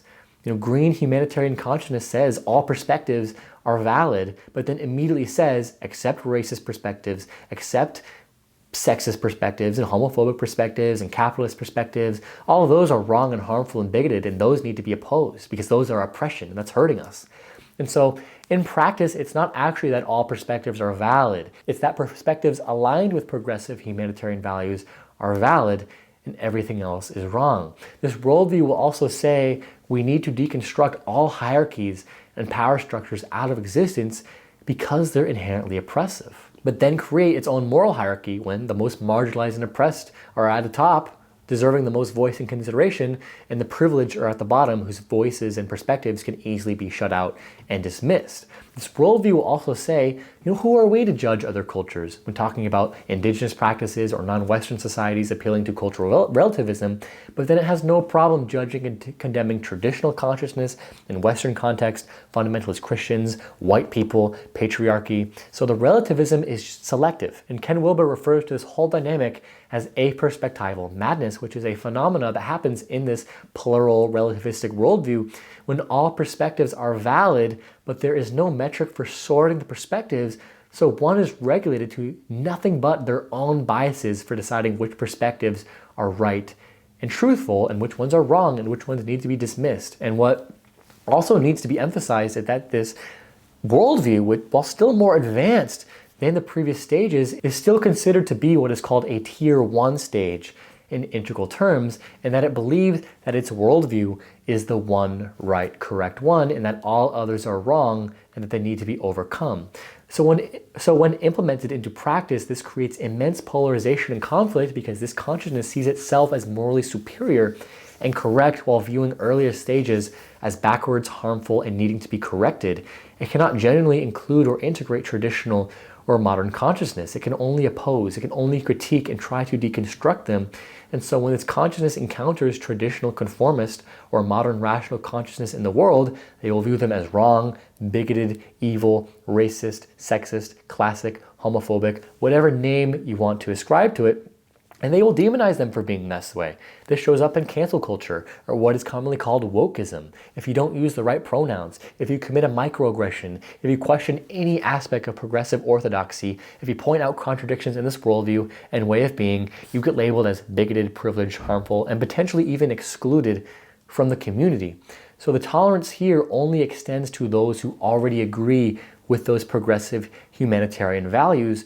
And so this is why this level of consciousness cannot solve the meta-crisis. The meta-crisis, now seen in this light of developmental theory, is largely an issue of developmental plurality. We have billions of people operating from different stages of consciousness, some at conformist traditional, some even below conformist traditional at stage red, some at modern rational, some at postmodern humanitarian, and even some at the next stage that we're going to discuss. And the thing is, virtually no one realizes. No one realizes that adult development is a real thing that exists. And even if they understand it's something that exists, they don't understand how it actually works and how it manifests. The traditional conformist will always view postmodern humanitarian values as decaying the fabric of society and destroying everything they hold to be sacred. They think that if we just follow the rules, obey God and tradition, and return to the old ways, if we could just get back to strong families, clear gender rules, and religious values, then everything would be fine. And then the modern rationalist views the traditional conformists as irrational, unscientific, as deluded due to their religious superstition, and they view the postmodern humanitarian as naive, too emotional, and as threatening to progress, to free markets, to the American dream, or to the capitalist dream. All the while, a postmodern humanitarian will look down on both the traditional conformist and the modern rational for being bigoted, oppressive, racist, sexist, classist, as destroying the earth, you name it. But what none of them realize is that they're operating from different developmental stages with fundamentally incompatible worldviews. They think the problem is that the other people are stupid, evil, brainwashed, or morally deficient. They don't see that they're literally making meaning through different structures of consciousness, through different perspective-taking capacities that see reality in genuinely different ways. And so despite postmodern humanitarian consciousness being generally more complex and sophisticated than previous stages, it cannot adequately address the meta-crisis because it is still operating from this us versus them, I'm right and you're wrong type of thinking.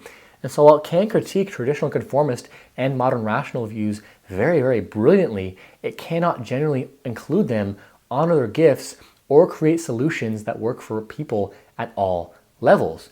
To truly address the meta-crisis, to truly break out of this cocoon that we as humans are heading into, that we're already in, a new higher order level that transcends the limitations of all the previous stages while incorporating their core gifts and capacities will have to emerge. And that level is what I am calling the evolutionary. Integral theory refers to this as stage teal and stage turquoise.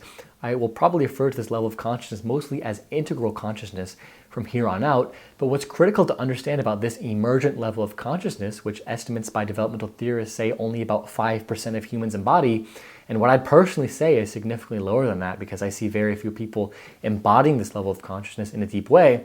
But what's critical to understand is that this new level is now a tier 2 stage, meaning that unlike tier 1, which viewed their worldview, their value system as the one right correct one, tier 2 makes a radical leap in that it can see the entire developmental spiral itself. It recognizes that all the previous stages are necessary, that each one solved real problems and brought genuine gifts, that each one has valid, partial truths, and also inherent limitations. And crucially, it doesn't see earlier stages as wrong or bad. It sees them as essential steps in an evolutionary unfolding. Not only can they see this web of life in the world, but they can see it in themselves. They see how they themselves went through each of the stages, and that all the stages still live within them to a degree, and that it's necessary for each stage to live within them. You need to integrate all the stages. They can look back and see, hey, when I was a child, I needed conformist consciousness. When I developed the second person perspective taking capacity, I needed to belong, to follow rules, to absorb my family's values because I didn't yet have the capacity to think for myself. I needed to blend with the group for my social survival. That wasn't bad. That was developmentally appropriate and necessary, and I needed those skills and capacity to still function in the world, and I still use those skills and capacities today. They can also see when I was in my late teens or in my 20s trying to figure out my life and build my career, I needed modern rational consciousness. I needed to differentiate myself from my conditioning, to prove myself, to develop competence and achieve things. That wasn't shallow or wrong. That was me developing crucial capacities for rational strategic thinking and individual agency. They can also see when I awakened to how much the world was suffering, I needed humanitarian consciousness. I needed to feel the suffering that I had been blind to or not thinking about as much. I needed to reconnect with empathy and care and question everything I'd been taught. That wasn't naive. That was my opening. That was the opening of my heart and expanding my circle of concern to include more of life. And crucially, the evolutionary sees how all of these capacities exist within them and can be called upon in order to live a profound, self-actualized, and self-transcended life. There are moments when that strong traditional social cohesion, that discipline, and that commitment to duty and structured routine are exactly what's needed. There are other situations where modern strategic analysis, rational problem solving, and individual achievement orientation are essential to accomplish goals and move forward in life. There are also contexts where humanitarian empathy, care, and sensitivity to suffering and oppression must be front and center. In fact, it should be weaved into how people just generally operate. So the evolutionary hasn't eliminated these earlier stages, they've integrated them, integrating the core capacities while transcending the limitations, accessing the full spectrum of developmental capacities and calling upon their various capacities to best serve the situation at hand. And to really understand how this new integral evolutionary worldview orients, we need to talk about the underlying metaphysics of this worldview. That is the story that determines what reality is and how we should live within it. So we already discussed how the metaphysics of the postmodern egalitarian worldview are incredibly limiting and lead to a variety of problems. The notion that all perspectives are valid, but there is no absolute truth, since what appears to be truth is dependent on the context and cultural conditioning, was valuable in moving to a way of being and knowing that honors all people and expresses greater empathy for all people, but it simultaneously creates a way of understanding that ultimately collapses into contradictions and paralysis. It tries to be radically relativistic and accepting of all people while simultaneously making very strong moral claims, typically shunning and ceasing to include anyone who doesn't align with progressive humanitarian values, often demonizing those who are perceived as racist, sexist, classic, homophobic, conservative, Christian, white, capitalist, you name it, contributing to lots of polarization and ultimately further fragmenting the fabric of society, exacerbating the meta crisis in a lot of ways while simultaneously helping solve it in some ways as well. But here's what we really need. What humanity really needs to emerge on a more mass scale is what I'm calling the integrated self in the upper left quadrant. And the integrated self operates from a radically expanded and different metaphysical understanding of reality, one that moves beyond both modernism's materialism and postmodernist relativism into one that we might call evolutionary holism, which stems from the fundamental idea that life, the universe, is alive and that life isn't evolving in a dead, meaningless universe where only those most strong and fit survive, like the modernist metaphysics claims, but rather the universe and life itself is a living, evolving process with inherent directionality towards greater complexity, greater consciousness, greater wholeness, and greater love. Evolution isn't just random mutation and survival of the fittest, it's an intelligent unfolding, a creative advance into novelty where the universe is literally waking up to itself through increasingly complex forms of consciousness, and we as humans are at the leading edge of the emergence of this consciousness in the known universe. And I know this might sound like spiritual, woo-woo, wishy-washy thinking, but this understanding actually emerges from synthesizing insights across multiple domains of knowledge. Complexity science has shown us that complex systems naturally self-organize and evolve towards higher orders of complexity through processes that can't simply be reduced to simple mechanistic laws. Complexity science sees the limitations of modernist reductionist science that believes that we can understand self and reality by breaking everything down to its parts. But what complexity science is increasingly making known to us is that wholes possess emergent properties that cannot be found in or predicted from their individual parts.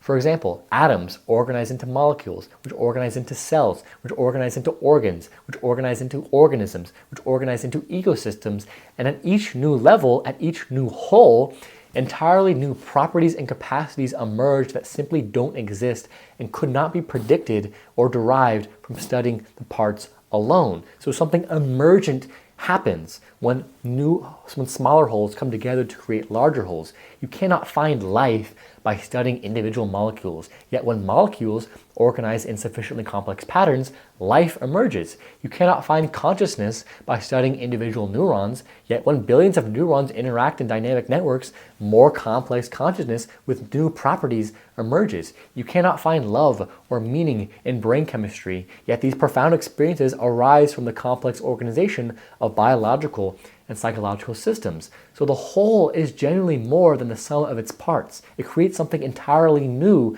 when different wholes are put together. Emergence happens. This is what emergence means. And complexity science reveals that this self-organization towards greater complexity, it isn't random or accidental. There are actually universal principles and patterns governing how systems evolve and how they organize themselves. Systems naturally move towards what complexity theorists call the edge of chaos. That's the sweet spot between rigid order and complete randomness, where maximum creativity, adaptation, and complexity emerge. In addition, evolutionary biology, when examined beyond just the Darwinian mechanism, shows clear directional trends over billions of years, from simple to complex, from less conscious to more conscious, from isolation to cooperation. Yes, natural selection and random mutation are real mechanisms. We're not denying that, but the overall trajectory reveals something more, an arrow pointing towards greater depth, greater interiority, greater capacity to represent and respond to reality.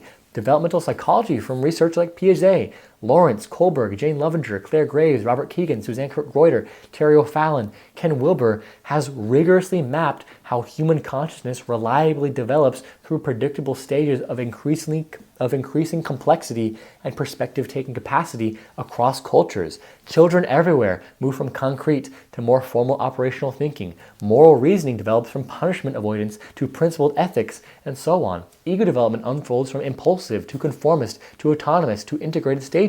Across the entire field of developmental psychology, you see these universal patterns of how consciousness naturally unfolds towards greater complexity and wholeness when conditions support development. In addition, we can also bring many mystical and contemplative traditions into the mix here, because when describing the new metaphysics of this integral worldview, for what traditions such as Buddhism, to Christian mysticism, to Vedanta, to Sufism, to indigenous shamanic practices, and what really any esoteric spiritual school of thought will say and point towards and help you realize, is this notion of awakening to spirit, to awakening to this knowing that consciousness is fundamental to reality, rather than just being a byproduct of dead matter, like modern metaphysics says. Literally, seriously, what all serious esoteric spiritual practice will lead to, no matter what school of thought or tradition it comes from, will lead to remarkably similar insights: that reality is alive and aware, that the universe is participating in its own evolution, that individual consciousness can awaken to its unity with the whole. And this line of spiritual awakening is incredibly important to bring into the mix, because I want to emphasize that there are many entry points into the integral worldview. You can study complexity science and systems theory and developmental psychology, and naturally the integral worldview will start to come to you, to be realized by you. But also the integral ways of knowing can also be introduced to someone through direct experience, through serious meditative or contemplative practices, even through serious work with psychedelic substances, which served as my gateway into the integral worldview. All right, we're going to go into a story time here. Going to get a little sidetracked, but I'm going to drink some water before I tell this story. So, when my highly curious self started to experiment with solo contemplative work with psychedelics when I was 18 years old, it ultimately led to the shattering of my highly modernist, atheistic, agnostic worldview, and a series of experiences that completely dissolved my sense of self, where I experienced my entire field of consciousness and beingness as an energy that I can only describe as a cosmic erotic force that wants nothing other than to be completely free, to be completely itself, to unite, to love, to move towards greater wholeness, and to complexify into ever more beautiful and wholesome expressions of itself.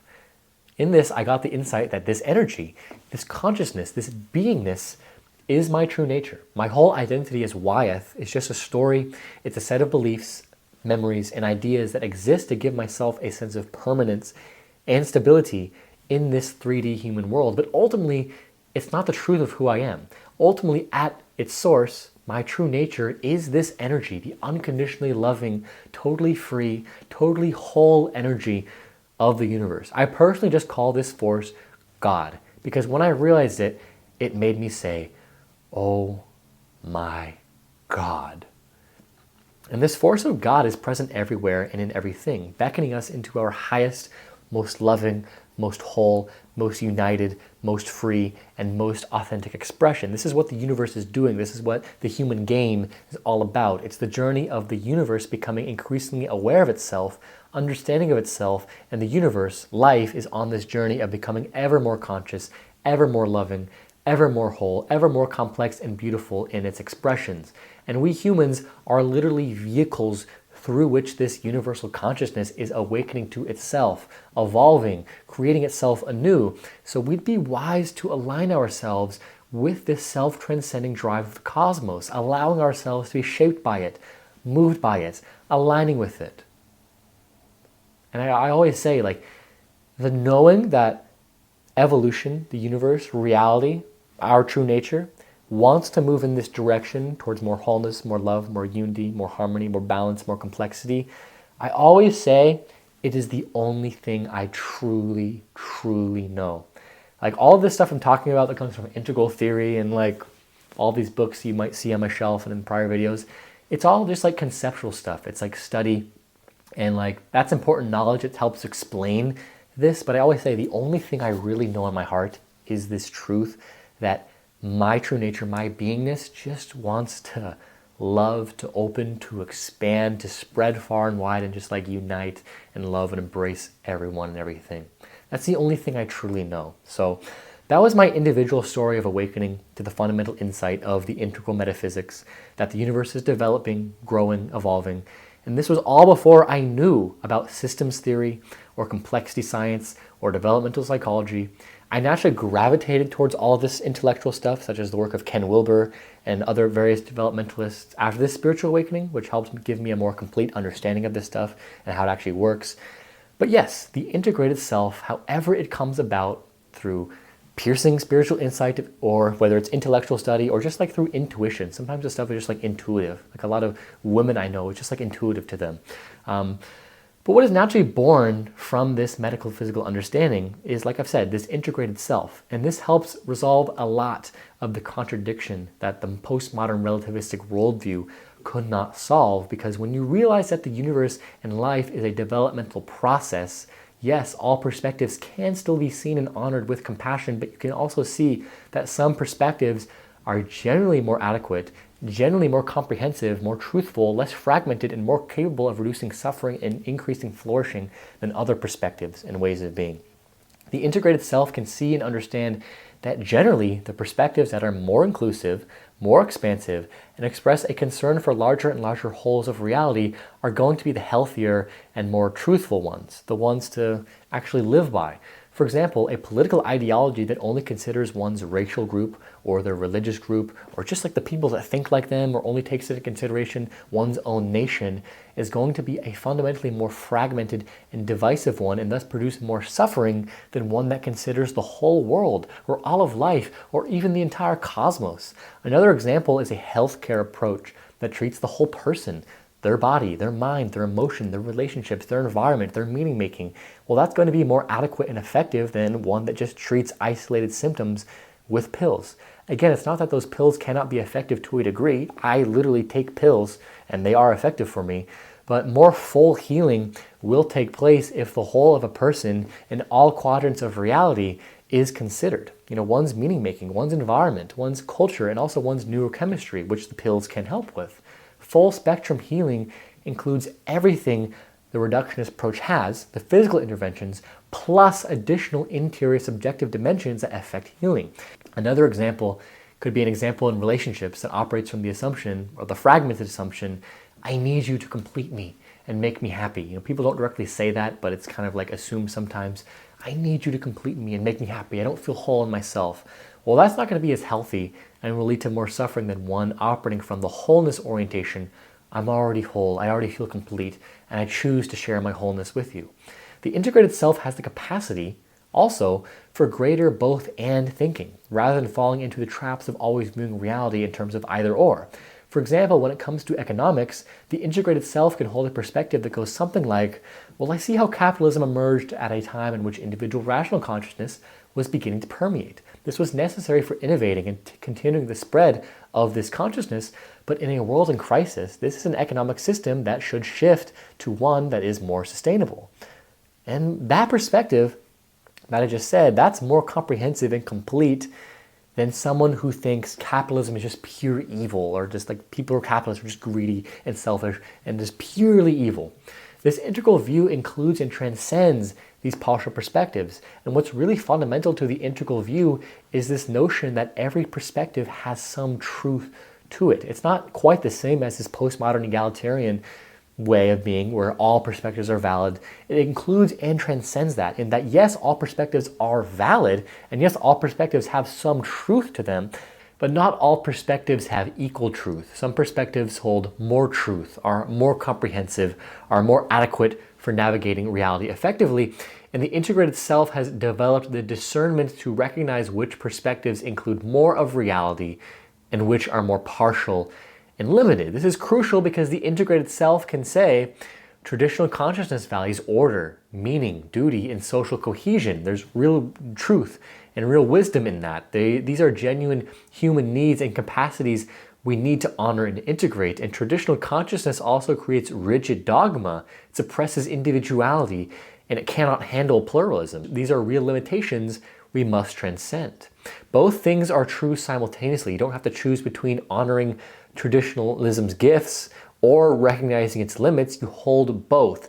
Similarly, with modern rational consciousness, modern consciousness brought us science, human rights, democracy, technological progress, individual freedom, critical thinking. These are extraordinary achievements we absolutely must preserve and build upon. And modern consciousness also created ecological destruction, spiritual emptiness, extreme inequality, and the flattening of interior depth to exterior measurements. These are real problems we must address. You include the gifts and you transcend the limitations. And with postmodern egalitarian, humanitarian consciousness awakened us to systemic oppression, connected us with greater empathy and care, centered marginalized voices, recognized multiple ways of knowing. These are essential contributions, and humanitarian consciousness also created relativistic paralysis, intolerance to opposing perspectives, inability to make clear truth claims or wield power effectively. These are shadows we must integrate, and also we must move beyond them. This both and thinking, this transcend and include capacity, this developmental view is what allows the integrated self to really come online. And over in the upper right quadrant, the integrated self gives rise to the evolutionary archetype in its behavioral expression. The evolutionary is someone who consciously participates in their own development in the evolution of consciousness itself. When the follower followed rules, the achiever pursued success, and the advocate fought for justice, the evolutionary serves the unfolding of greater complexity, consciousness, and wholeness wherever they find themselves. This is someone who consciously participates in their own development and in the evolution of the cosmos, of consciousness itself. Behaviorally, the evolutionary is not just living life reactively, nor purely strategically. They're intentionally cultivating capacities across all dimensions of their being. They have what's called an integral life practice. See my video titled The Ultimate Personal Development Blueprint to learn more about this, but this is a systematic approach to development that addresses body, mind, spirit, and shadow across individual and collective dimensions. This means the evolutionary engages in regular contemplative practice, meditation, prayer, or other methods for developing greater consciousness and connecting with their deepest nature. They also do shadow work. They actively explore and integrate disowned parts of themselves rather than leaving unconscious material to run their lives. They maintain physical practices, not just for health or for appearance or status, but as vehicles for embodied awareness, vitality, aliveness, and love. They also cultivate intellectual rigor, reading, studying, engaging with complex ideas and multiple perspectives. They nurture relationships, showing up with presence, vulnerability, and genuine care rather than using people transactionally.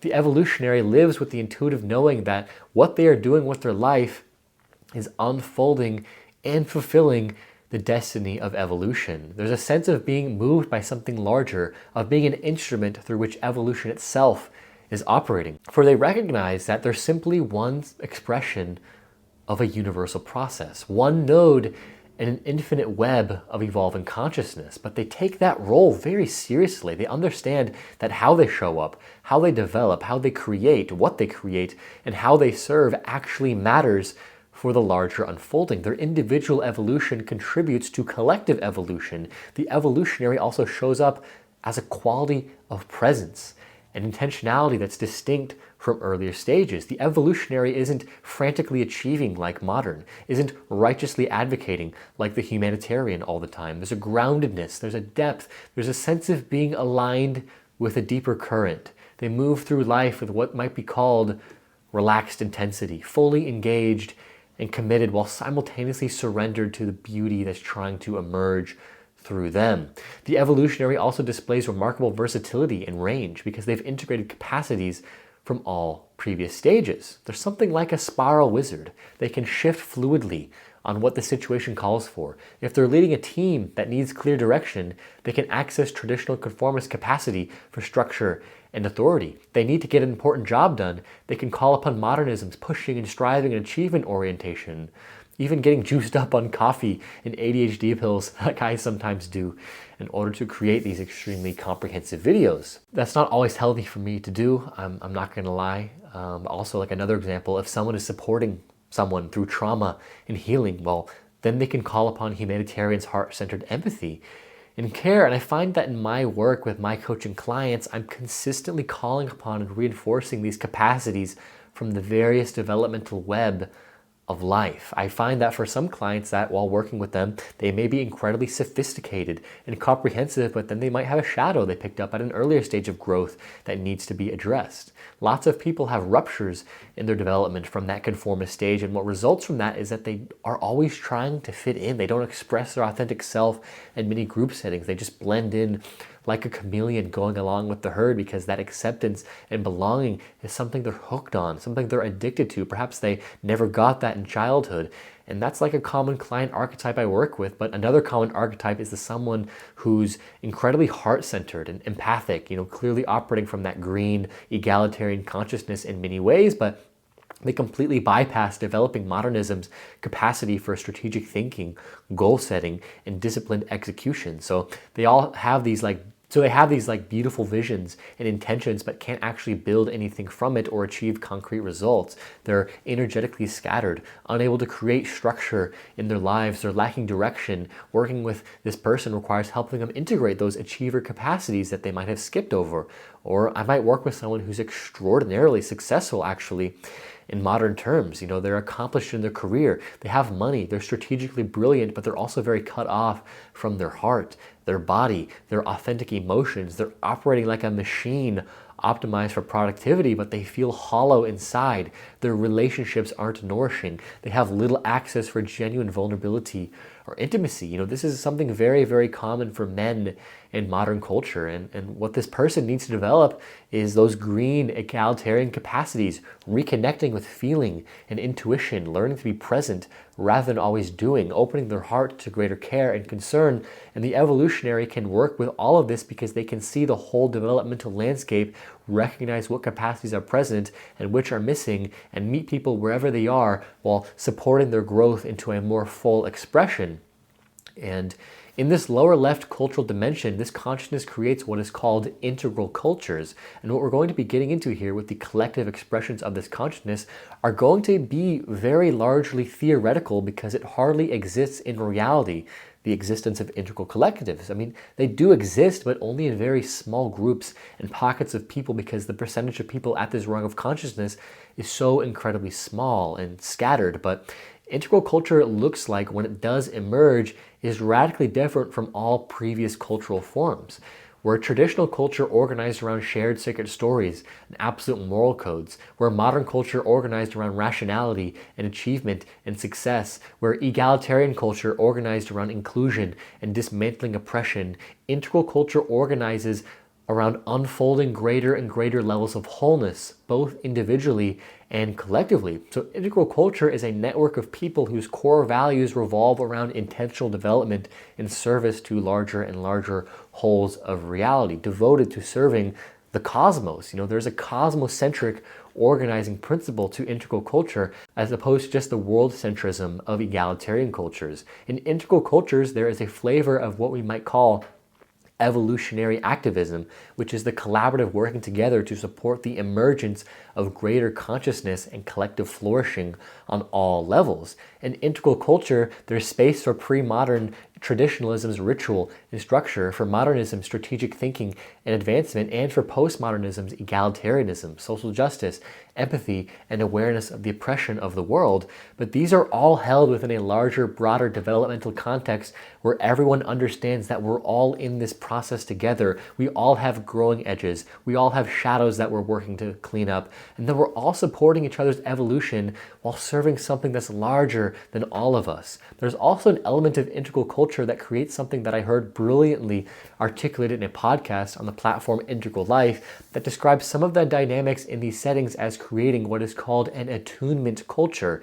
In an attunement culture, those within the culture are attuned to themselves and to others very deeply, and that they are attuned to, present with, and in resonance with what is trying to emerge naturally in life and what's trying to emerge naturally through them.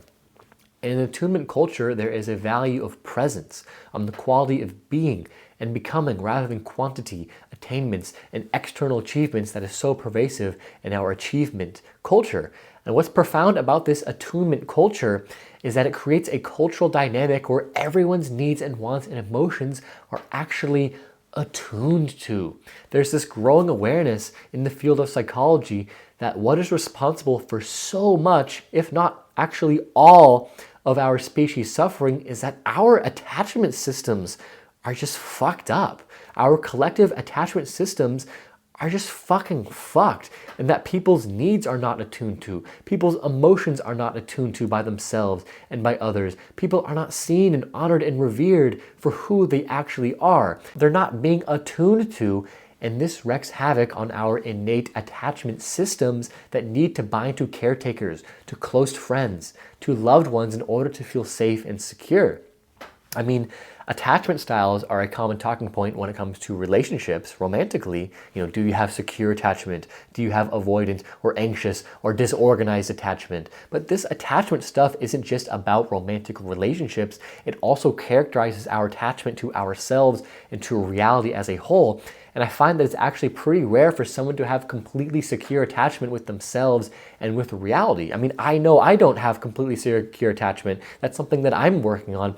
And this is because it's so common and pervasive in our modern individual society to have to shut out parts of ourselves, to avoid parts of ourselves in order to get our needs and wants met in society. So we have to develop fragmented strategies to get our attachment needs met. And what is fundamentally going to shift this on a cultural level is to move increasingly towards an attunement culture that is establishing a safe, nourishing space in your relationships with people where people can actually share their hearts, where they can actually open up and be vulnerable and feel safe to be seen, where the deeper parts of themselves can actually be attuned to by themselves and to others, so that people just generally feel safe and at home in themselves and in the world, where they feel safe to be themselves, open to all parts of themselves and express as they are.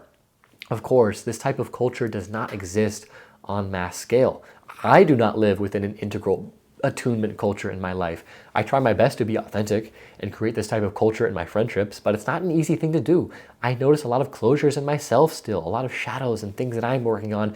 And it's also especially hard to do this too when so few people are capable of attuning to all parts of themselves and are operating from earlier stages of consciousness, which are inherently more fragmented and less whole than integral consciousness. Because when attainment and looking good and appearing competent is the norm, like it is in modern culture, an attunement culture is just simply impossible.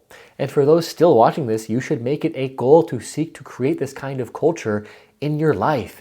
Be a pioneer, be a trailblazer, model to people what it's like to be so at home with yourself, to listen to and to attune to, and provide unconditional compassion for all beings so that others naturally feel safe to attune to what is emerging inside of them.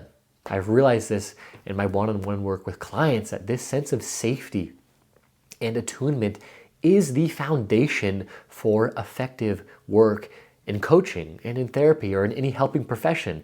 When people feel safe and attuned to in one's presence, typically the topic of discussion naturally goes straight to the place of one's unfoldment. That is the place to where the edge of their consciousness is pulling them in their journey towards greater and greater wholeness, whether that be some sort of suffering that is indicative of shadow pattern or just like a yearning to pull and expand into greater authenticity. Whatever it is, whatever is alive for the client comes out most potently and clearly when they feel deeply attuned to, witnessed, held, and safe. I mean, this was a contrast to how my coaching work was at the beginning of my journey of being a coach, where I was very concerned about appearing competent and saying the right thing and providing the perfect knowledge. And that when I was in this way of being that was very much indicative of scarcity, of a lack of wholeness, it didn't create a space where the client could be fully attuned to, because a lot of my attention was going towards how I was coming across, how I wanted to appear as competent or knowledgeable. And so the work with these clients didn't unfold quite as powerfully as they have with my clients in recent times. And I actually found that when I showed up in scarcity or lack of wholeness, the client often mirrored that as well, and the work just couldn't unfold quite as effectively. So this is the power of attunement. This is the power of self-energy, capital S self-energy. These are the types of cultures that we want to create in our relational dynamics and implement at a more and more mass scale. And that really starts with you, because these integral cultures hardly exist at all. Maybe in some like leading edge friend groups or at certain retreat centers or small organizations they exist, but that's really it, honestly. But the crux of this cultural dimension is that integral culture doesn't just tolerate people at different developmental stages, it actively includes them and meets people where they are at, while creating conditions that support their natural unfolding. If someone is operating primarily from traditional conformist consciousness, integral culture doesn't shame them or try to force them into postmodern or integral values. It honors what their current worldview is providing them while creating space gently for questioning and for growth when they're ready, if they show openness to it. If someone is deeply identified with modern achievement, integral culture doesn't condemn their ambition. They don't cancel them on Twitter like many postmodernists might want to do, but rather they help see how that drive could serve larger purposes beyond ego gratification.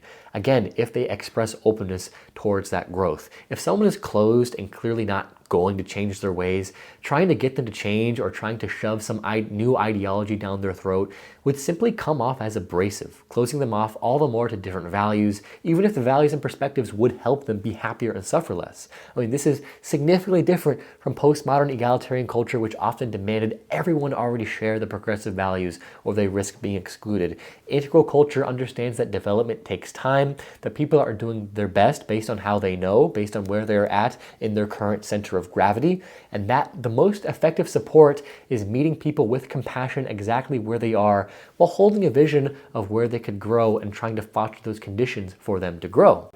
So now let's talk about the work dimension in the lower right quadrant.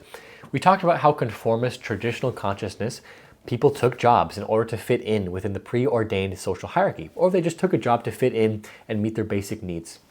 In modern rational achiever consciousness, one finds a career in which one gets trained within a specialized area of interest and then seeks to climb up the ladder of success within that specialized niche. And then in postmodern egalitarian consciousness, one increasingly moves into a vocational orientation in that one listens to and becomes receptive to the suffering of the world and orients their way of working in order to mend and ache within this world. Well, in integral consciousness, all of these previous ways of relating to work are transcended and included. And what I'm referring to in this way of relating to work is what I'm calling soul service. And that essentially you're in service to your soul's unique purpose and calling within the larger evolutionary unfolding. This goes beyond vocations answering a call to meet the world's needs, though it does include that. But this integral dimension adds the recognition that you have a specific irreplaceable role to play in the cosmos becoming conscious of itself. Soul service means you're not just doing good, noble work that helps people, or following your passion, or even serving collective healing. You are doing all of that, but above all of that, you are fulfilling a destiny, embodying a unique expression of consciousness that only you can bring forth with a gift or set of gifts that only you can bring to life. This is your sacred elixir that only you can create, and it's made of a particular constellation of innate gifts, powers, talents, and aptitudes that you uniquely carry, along with the unique sufferings, challenges, wounds, and experiences that you've had. All of this creates a unique perspective and lens to life through which evolution can see itself and express itself in ways that have never existed before and will never exist again. This is simultaneously deeply personal and also cosmically significant. Being in service to soul involves bringing your heart's deepest joy and excitement combined with your unique talents and gifts, and using that to mend an ache within the world, to uplift you, your loved ones, and all of reality. You might still have what looks like a modern, normal career from the outside. You might be a therapist, an artist, a teacher, an entrepreneur, a farmer, a scientist, a parent, but the interior orientation is completely different here. You're not primarily working for security or advancement or status or even just to alleviate suffering, though elements of all of these may be present. You're working because this specific form of service is what your soul incarnated to express, what evolution is trying to birth through your unique soul. That is the individualized node of consciousness that is you, nestled within the larger network of life. Soul service requires profound discernment and ongoing attunement to what genuinely wants to emerge through you, rather than what you think you should do, rather than what you think would be most profitable, what your parents wanted, what your culture wanted, or even what seems most impactful from a strategic standpoint. It often involves periods of deep uncertainty, of following subtle, intuitive pulls that don't make rational sense, of trusting that your deepest authenticity and most specific aliveness is your greatest service, even when you can't immediately see how it helps or fits into existing structures. And critically, soul service in integral consciousness integrates all of the previous orientations. You still need job consciousness's capacity for showing up consistently and fulfilling basic responsibilities. You need career consciousness's strategic thinking, skill development, and capacity to build something sustainable over time. You need vocation consciousness's heart-centered responsiveness to suffering and commitment to collective healing. Soul service includes all of this while adding the evolutionary dimension, the recognition that you're participating consciously in the universe, awakening to itself, and your specific contribution matters to that unfolding in ways that may only become clear in retrospect. And currently, I am actually creating a course that is going to be all about how to step into the soul service orientation of relating to work. I'm calling the course the Soul Blueprints. At least that's like the running name I'm going with right now. And it's based on the idea that every soul has a unique blueprint that points towards their gifts, their core powers, their strengths, their core values, as well as their weaknesses and limitations and shadows, all of which informs their sacred elixir, which represents the unique gift they have to offer life that only they can give. It's theirs to give and only theirs to give. The course will be all about helping students unearth this blueprint through a complex process of contemplative soul archaeology, examining their life history, their peak joys, interest, and aliveness points in their life, as well as examining multiple personality typing systems, all of which converge to unveil the soul blueprint. And then after the soul blueprint is uncovered in the first half of the course, the second half of the course is all about activating the soul blueprint, bringing it to life by clearing blockages, doing shadow work, making commitments, and then designing a life practice uniquely designed to fit your unique soul. The course is set to release in March 2026, so if you're watching this video after that date, I'll have info on that course in the description of this video. The course will also take place on a community platform with weekly calls for us to do the work together and create friendships with those on the path of doing soul service, people on the path of self-actualization and self-transcendence. And if you're watching this video before that March 2026 date, give me a follow on Instagram or subscribe to my email newsletter on my website. Links to those will be in the descriptions. just so you can stay tuned on when this course will be released. I truly believe it will be groundbreaking. It will help a lot of people be put onto a path that they are actually meant to be on in their life. But I just get really excited when I talk about this, and I want to put on the screen here the Soul Blueprint deliverable that people in the course will receive. And as you can see at the top, a core part of the course is that the student will discover their unique soul archetype, which is the energetic archetypal expression of who they uniquely are in the collective. Then in the middle, the student uncovers their 5 core powers through the process of soul archaeology. And when those powers are put together, the emergent sacred elixir is created, which is a gift that is uniquely the individual's to carry, with the gift being a new emergent phenomenon that is created by one's core powers that is greater than the sum of its parts. At the bottom of the screen is the typologies, and then over on the left-hand side represents the soul's inquiry, which are the unique questions that the student came into this life to answer, and then the life mission statement to declare ultimately what the soul is in service to. So I'll put my own soul blueprint on the screen here to give an example. So my 5 core powers are radical open-mindedness, insatiable curiosity, visionary imagination, fierce optimism, and the ability to distill complexity into something digestible and understandable. These are my 5 core powers, all of which lead to the sacred elixir, which for the sacred elixir, the effect that I uniquely have in individuals when these powers are put together is evoking clarity, sparking curiosity, and illuminating possibility, igniting with visionary fire, the movement towards authentic living that inspires the creation of a more beautiful world. That's what I came up with through my process of contemplative soul archaeology and self-discovery that I've done over the years. And the course is basically a distillation of this archaeological and self-discovery process. And this sacred elixir is delivered through my soul archetype, through the visionary mystic philosopher, which again represents the archetypal energetic energy of the individual, like what their kind of role is within the larger fabric of life. And all of that is informed by the 3 core questions that I live my life as an inquiry into. Always what has guided me was a desire to understand who I am, what reality really is, and what truth is. I have a particular bent towards being fascinated with how authenticity incarnates through a person. What does it mean to be authentic? What does it mean to live and behave truthfully? And then this gets into my fascination with development and growth. How do we foster human development so that a more beautiful world can emerge? So these are the questions that I live my life as an inquiry into. I don't live my life to get a clear answer to these questions, like writing a nice statement that answers the question. No, I live my life as an inquiry into these questions. There's no clear answer. I just live my life trying to understand them and get some sort of answer to them and help humanity explore them. And then in my life mission statement, I wrote what I do and what I am in service to. So that's my blueprint. Obviously, everyone's blueprint is going to be way different, very drastically from person to person. I've been working with some clients of mine on the soul blueprint, and theirs is unique to them. But essentially, the course is helping one discover their core gifts and calling in life so that they can essentially become an apprentice to their unique gifts, bringing them forth in ever deepening, more loving, more conscious, more powerful ways so that all of mankind may benefit. And again, this work is done in community, so there will be the opportunity to meet people and make friends and stuff. So that's just a sneak peek into what I've been working on, why my uploads haven't been very frequent lately, but I'll hope to see you in there in a few months. But anyways, I got a little sidetracked there. But really, with this work dimension, it's just about making who you uniquely are the gift and understanding that that gift, it's not just something you do, it's something you are. It's who you are. And the doing naturally flows from that being. It's about recognizing that the universe didn't make a mistake when it created you with your specific combination of gifts, wounds, passions, and perspectives. All of it is purposeful. All of it is needed. Your quirks aren't bugs to be fixed. They're features of your unique expression. So those are the 4 dimensions of level 4, the evolutionary.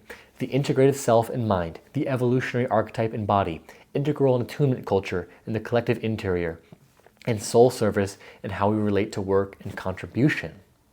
And again, in the lower right quadrant, this also includes the lens of the structures and institutions and systems that compose society. And the reason I didn't talk much about that is because there is no society on earth that exists that is an integral society. We don't have any basis of understanding of what this could look like or what it could be like. This is something the future generations will have to decide. Well, the future generations will have to create, what you and I will have to help create.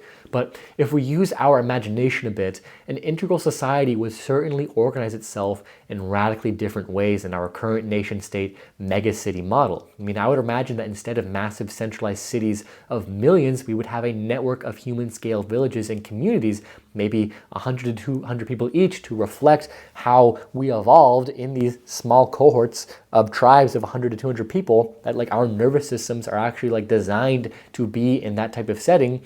And that's like sized to allow genuine face-to-face relationships, deep attunement to each other, real participatory governance where everyone's voice actually matters and can be heard. But these villages wouldn't be isolated or disconnected like pre-modern tribal settlements. They'd be networked together like mycelium, interconnected through communication technologies, shared resources, knowledge exchange, and mutual support. Each village or community would have its own unique character, its own gifts to offer the larger network. Some might be centers of contemplative practice and wisdom, others hubs of technological innovation, others focused on regenerative agriculture and ecological restoration, others artistic and cultural creation, and they'd all be in constant exchange, learning from each other, supporting each other's evolution. The physical infrastructure would be regenerative and beautiful, buildings designed with natural materials that breathe and age gracefully, very green structures integrated with food forests and permaculture systems, so food production is woven into daily life, renewable energy generated locally, water systems that work with natural cycles rather than against them. Sort of like the solar punk aesthetic, but like less emphasis on cities, more emphasis on like a village type setting. And education wouldn't happen in factory model schools, but it would be woven into community life. Elders passing down wisdom, skilled practitioners taking on apprentices, children learning through actual participation in the life of the village with access to global knowledge networks when deeper specialization is desired. The focus would be on developing the whole human, body, mind, heart, soul, not just training workers. Governance would be distributed and participatory, each village making decisions through sophisticated consensus processes for local matters, with representatives from clusters of villages coordinating on regional issues, and a global coordination network addressing planetary concerns. But the key is subsidiarity. Decisions made at the smallest scale possible, with higher levels only coordinating what can't be handled locally, and all this informed by developmental understanding, recognizing that different communities might be operating from different stages and creating governance structures and institutional systems flexible enough to honor that while maintaining coherence. I mean, this is just like a small vision of what I think would be possible in a fully integral society. I mean, I could spend hours and hours and hours fleshing out this vision. I think about it all the time, but I won't say more than that for now, because the real work is about dealing with what's right in front of us, dealing with the meta crisis. Because here's the thing, an integral society won't come about through imposing it. It won't come about through some conquest or some violent revolution like uprisings and new societies came about in the past. It will come about through enough individuals doing the interior work to develop integral consciousness, and then those individuals naturally creating integral structures, relationships, and communities wherever they are. It emerges from the inside out, from consciousness to culture to systems. It will not emerge top down. You can't skip steps. You can't enforce it. You can't force it. It has to be grown, cultivated, embodied, person by person, community by community. This has to be like homegrown integral consciousness here. So what I'm saying here is that the real revolution is the revolution of growing and devolving your own consciousness to being in service to soul. That's the real revolution. People always think a revolution is when people overtake the government and impose their new form of law and order on the people, but that's not how a tier 2 integral society is going to be born, because a tier 2 integral society realizes that true peace and true harmony doesn't come by shoving your ideology down the throats of others and imposing your way of seeing things on the masses. No, it comes about through actually undergoing the interior development that integral consciousness requires. So that's the real revolution. If you're doing the interior work by waking up, growing up, and cleaning up, and showing up, embodying this stuff so deeply that you naturally inspire others to join in on this infinite game that you're playing. So your personal development isn't just personal, it's evolutionary, bro.